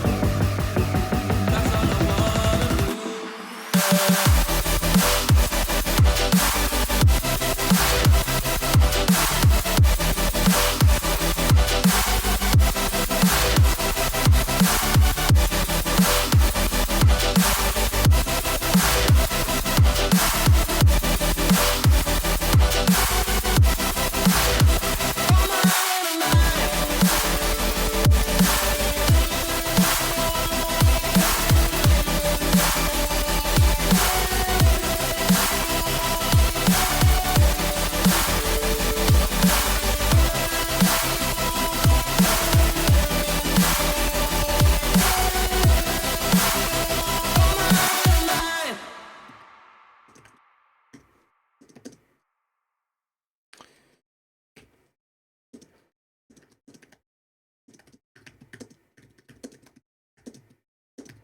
All right, so here's a few things. Good track, really solid, really nice arrangement. Love the arc of the whole thing.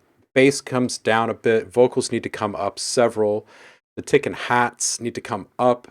There should probably be a transition effect at 104 to help you push into the next phase of the song. 110, the saw is too dominant. I know it's supposed to be dominant, but I think it's too dominant in the mix. Down 4 to 5 dB, slightly less wide profile. So pull it back like 10% from full.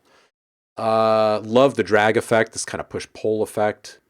218, these metallic hits, bring them up. I had to saturate them and give them something good, like and simple, like a bit crush, 10 bits, maybe like 6 to 8 dB of drive, down sample maybe 2 ticks, and then roll that wet down to like maybe 25 to 35% and see what that feels like to you. 248, some really thin and subtle supporting whooshes might feel really great here with the might feel really nice. 305, some movement needed here. These are the dogs, I'm assuming, that have been kind of resampled into a synth or something like that anyway. I feel like if you move those around a bit and change them over time, they're going to feel better. 307, a transition effect, again, I think is kind of needed to help carry that. 330, a long swell in this space before the mix comes back in. And I'm talking like maybe it takes like a total of 15 to 20 seconds to get through the entirety of the swell, and maybe it's 2 to 3 sounds saturated. And it's going to be a fairly like some wave shaping saturation. Like, so there's going to be a definitive change in the timbre and the tension and the feels of it, right? Less compression, just overall, just a little less compression. I feel like it's a little heavy on the compression. When you look at your waveform right here, you don't really see a valley floor. There's a couple of peaks that end up around the halfway point of your overall amplitude level, but it needs to be more, I think. If you really want like this come down moment over here at whatever it is, like 330 or so. I feel like it needs to be lower, right? So that way when everything comes back, it's even more impressive and impactful. And if you take a look at where the peaks are here, right, as where the full mix comes back for the very last time, just imagine if everything to the left of it was down a few ticks. It would make that moment feel way more impressive. So just kind of something to consider, just kind of playing with perspective. I'd find some more separation between each element through the EQ, just tightening up low end management mostly, but there are some things in the mid range that be kind of short up a little bit. And the claps toward the end of this track, the end of it was just a little bit overbearing with the high end. I think the claps can come down a couple of dB and then also just shave off some top frequencies. Yeah,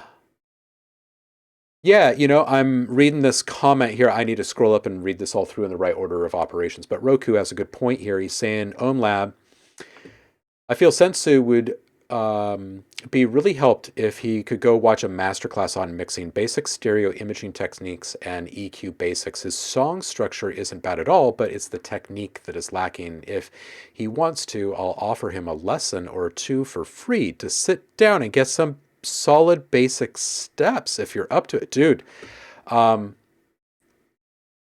Sensu, absolutely show up for that call. Terry's here. OTT ate my hamster. Dude, I'll tell you what, there were a couple of other really nice things in the chat earlier as well. You guys are freaking amazing. I love you. Becky, welcome in. How are you? Heidi is saying, I have a friend interested in your squirrel songs. Was searching the other day. Same friend. He knows an NBA guy with a winery. Don't remember which guy. I was like, oh, I have to tell Chris. CJ McCollum, maybe?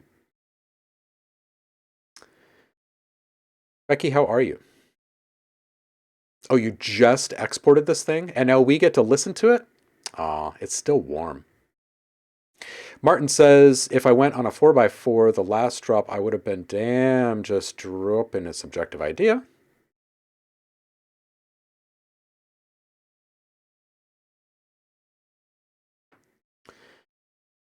Beck says, hey, I'm okay, I'm good, I'm bad at the same time, got a bad stuff going on at the moment. Well, big love to you.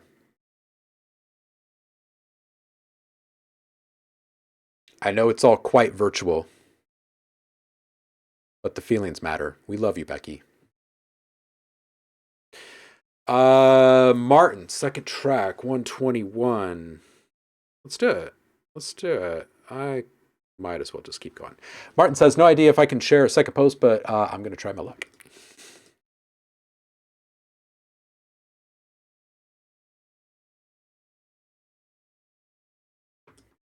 All right, let's check this. See what he's up to.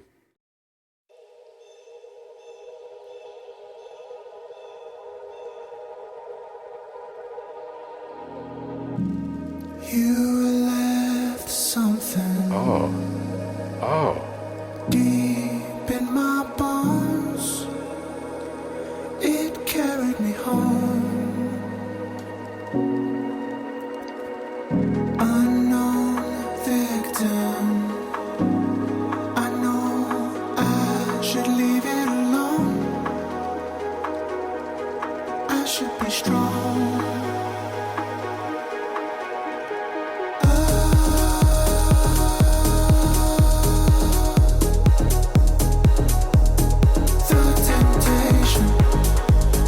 Please don't change any of this.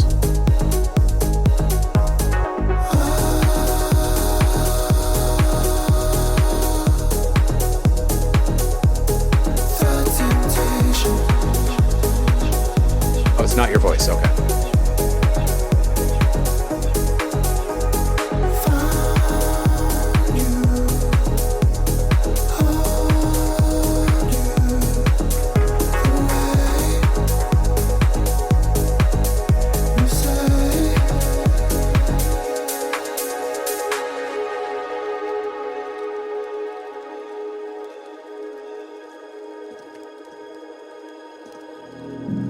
I lose myself. I don't know if it is wrong or if it belongs. All I know is I don't want you to go. It never gets old. This tainted love. This tainted love.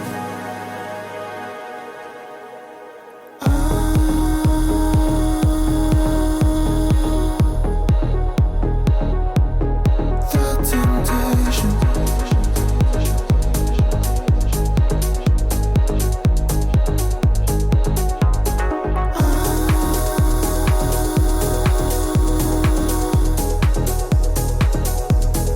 The temptation.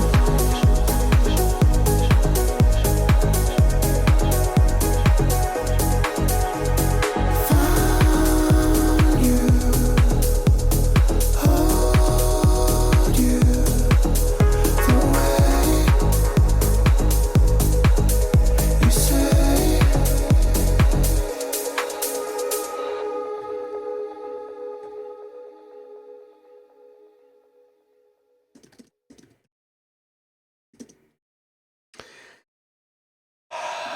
Dude, Martin, just don't change anything on this. I think I would personally like just a slightly lower lufs on it so I could turn it up a little bit more and not have the high-end edginess on the vocals. But I mean, that's a super nitpicky thing. Like this is and this is going to fly out of the speakers in any system and it's going to sound glorious. You know what I mean? This is a really solid mix. This is a really solid mix. Night Drive, right? Feline, right? Right? I'm just going to read back some of these. Yeah, the super airy vocals are great. Oh, Becky, it is okay. That is all right. Dude, I'm just going to go back up here and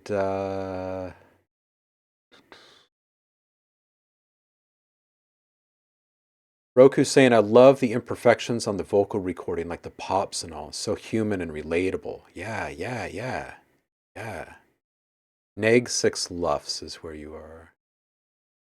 Okay, so Sergio. How does Sergio fit into this? Are you guys like long-term creative partners here? Because I'm really hoping so. There is some serious synergy between your sound and that vocal. So he found you on Instagram. Well, I really do hope that you guys I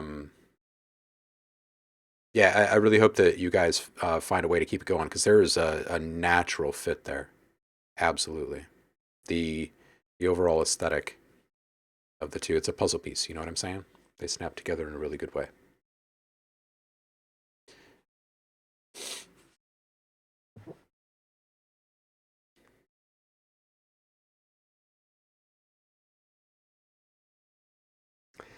Purple says, I have more pleasure receptors than pain receptors. Affirmation of the year. Growing in her ears the last couple of years. That's hilarious. Oh, Rockhound. It's time. Let's do this.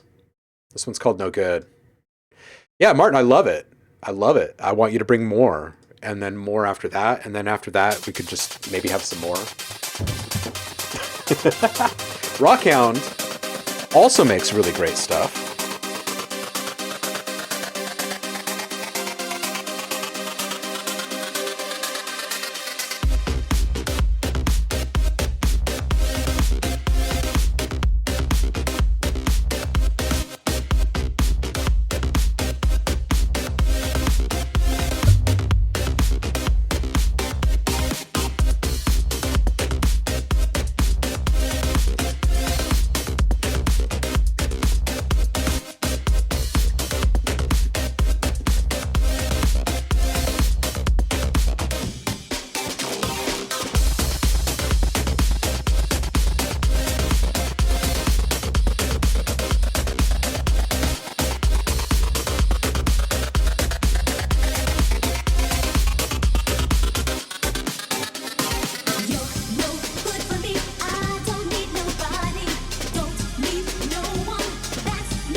no good for me. I don't need nobody, don't need no one. That's no good for me.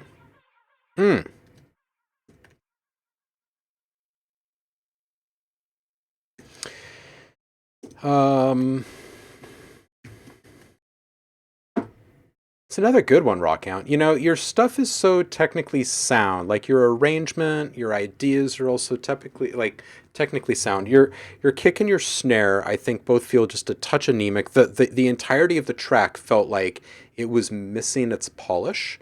I have no idea where this is in your overall workflow, but it definitely felt like it could use that finishing pass of saturation. But the kick and the snare, I think, aside from that, can definitely be pushed up a bit more. Small transition effect support at 135, perhaps, if that's where that transition was. Lost track of the timing slightly. 150, I feel like the ducking can be a bit more staggered here, and it seems like all the sounds are affected evenly. I feel like it would be better if each element had its own kind of timing and depth settings.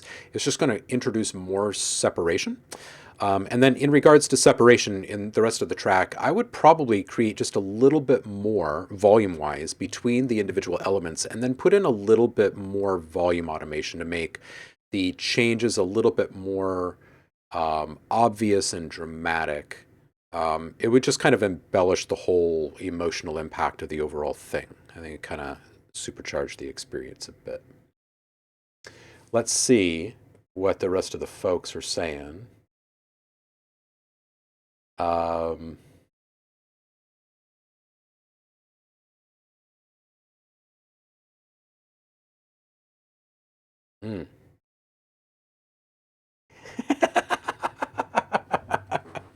Roku says, looking at Snoop Dogg makes him feel high. Oh, man.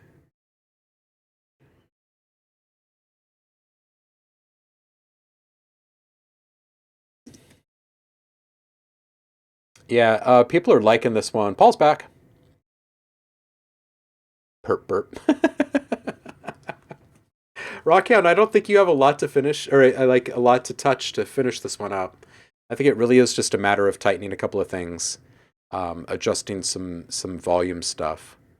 It's pretty solid. 2 hours of work so far. Yeah, that's good. That's good. I wouldn't spend too much more tinkering. This thing. This is the kind of track where I feel like there could be more embellishments made as you progress with this, but I kind of want to hear it at its maximum potential first. Like some of the small embellishments I'm talking about would be like very subtle sweeps, ear candy flying by in the background, small transition effects where there's no transition happening in the mix, right? So these are very much like things that add motion, and they're little emotional cues, right?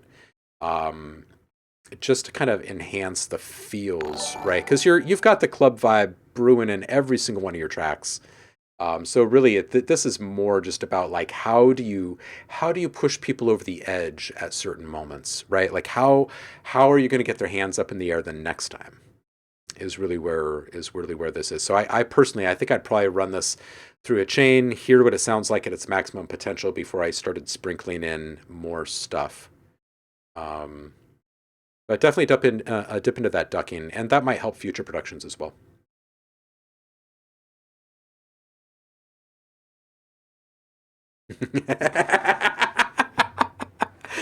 Paul saying Snoop sitting here with me saying, All right, Ithafall, you are it.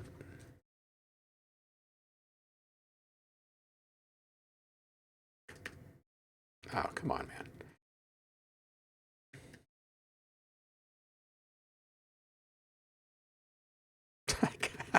Siri.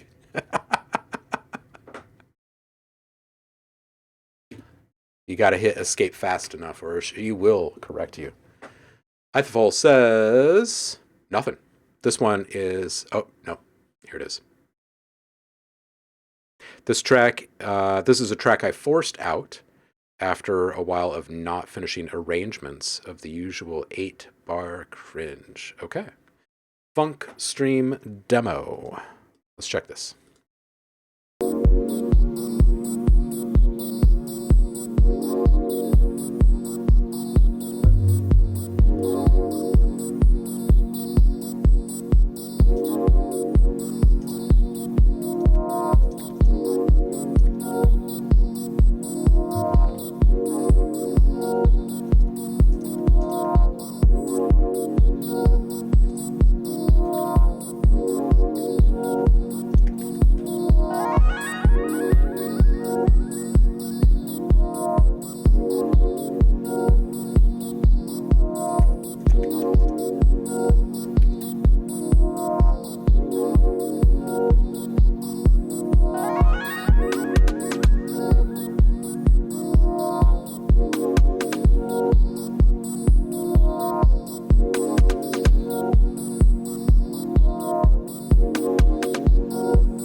Yeah, I can feel that you worked on the space on this one, Paul, for sure.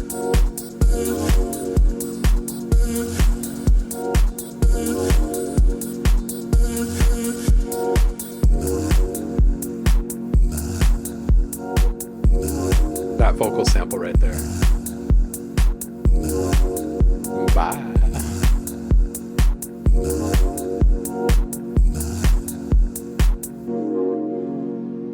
Okay. This is a solid track and it's a really good vibe. Martin is saying this is vibing hard with me, right? It is with me as well. There are a couple of things to attend to. And it doesn't have to be a lot of busyness. It doesn't have to be a lot of constant change, just a little bit more change over time. And these do not have to be overt either. They could be very simple. One could be a long form running modulation on filter cutoff, right? And it's just on a pad. And maybe that LFO that's operating that modulation runs at a 16 bar clip, right? And it's only going to dip down like 35% of the overall cutoff or something like that, right? But the fact that the frequencies that are being allowed through over time and how they commingle with the rest of the frequencies in that bandwidth, like that is change over time. That's a difference, right? Now, if you start to stagger the timing and the depth of the different LFOs that are controlling the different modulation assignments in your long form modulations, now all of a sudden you move away from predictability and you move into what's widely considered the like evolving feeling, where you can't quite predict what will happen next because you've got a filter that's being open and closed very slowly over 16 bars, right? And then maybe another thing has like a 6 bar LFO controlling saturation swells on the bass, for instance, right? And then maybe there, you just kind of you do it one step at a time and you start to layer these things on top of each other. And just remember that once you set something up, it doesn't have to stay in that static position, right? You set it up and then you figure out more ways in which you can kind of ease it in and out of the mix and bring attention to it and then pull it back again. And you do that through automation. So this is going to be a really good exercise for you in how can you take 2 minutes of content that's largely the same and turn it into something that is largely the same as it used to be, but different enough now that you're going to have to listen to it a few times to really kind of decode what just happened. That's when you know you've kind of hit one of those sweet spots, right? Because it can feel like on the surface, it can appear to be like pretty repetitive, but when you start to really focus, you start to take in all of these small changes over time, and then you begin to appreciate them, right? And you appreciate the rate at which they are disclosed and the arc that disclosure follows over the course of the entire composition. So that'll be a good challenge for you. Depreslov? I'm not sure how to say this one. DXPRXSSLVE. Are you still here? Paul says, tons of space for ear candy. Get some ohm packs. Yeah, I would say it's got a really nice minimal groove. I'd saturate the bass so you can hear it better. I'd roll up the lows so it's not as subby. And then you will enjoy hearing that a lot more in the mix. The kick has too much sub-frequency in it, so each time it's hitting, it's disrupting the mix. Already nailed this one. Yeah, that's it. That's it. We're talking just a couple of things. Just go in there, tighten up the kick, tighten up the bass, saturate it, and then just spend some time playing and think about...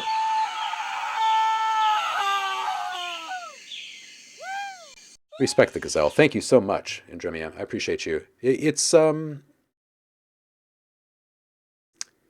think it's going to feel like liberation. Liberation when you go fix those two things in the mix and then play. It'll feel liberating because you're going to start to explore ideas. And these are embellishments, right? Like Paul said, sprinkle in a little ear candy here and there. and time the placement of those little bits of ear candy with these different long form modulation and automation things that you're doing, right? So like at the peak of a swell, boom, there's a little ear candy that goes whizzing by. Like, and that thing's sitting up there around like 4 to 7K or something, and that swell maybe was like saturation on your bass or something, right? Right. So those things kind of coincide and they feel really nice. So these are more emotional kind of triggers than anything else at this point. This is really just about baking in the feelings and the interest, right? So Ithafal, that was our gazelle. Each time someone subscribes, we get a gazelle that jumps and screams, and we love him. We respect the gazelle.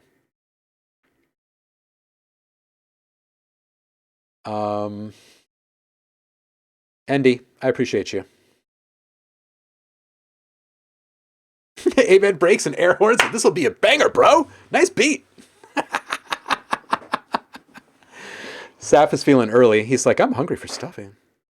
Roku says, OhmLab, be very selective in which filter EQ you use to roll up that low end. All brands do sound quite significantly different, so experiment. Yeah, that's true.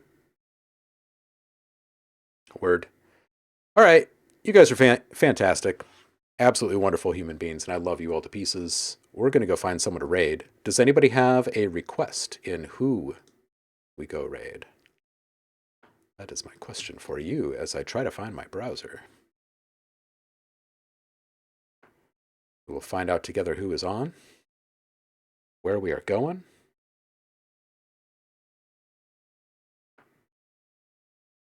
As soon as this thing refreshes. Nice, gotta love a new book. Congrats, Paul. Let's see here. What's this Ben Smith person up to? Doing a gig. Is that right? Let's see. Ben Smith? Is that right? Ben Smith UK Music, is that the right one? He's doing a gig. Absolute legend. Yeah, well, let's do it then. Wait, Ben Smith UK Music or Ben Smith?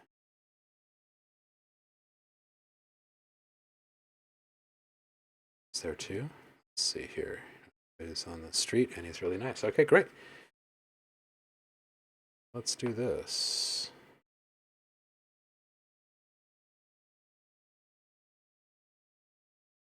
All right, cool. We're going in. I appreciate you guys. I hope you have a lovely and fantastic weekend. I may not see any of you next week because of the holiday week. I might do some nighttime streams, but the daytime streams are probably not going to happen. So I'll miss you. But I hope you're sitting there getting fat and happy with your friends and family, or however you choose to spend the next week. And I will see you on the other side when I return. It's going to be colder, but we will stay inspired. We will persevere. I will see you guys on the flip. I appreciate you. Peace out and big love. Bye.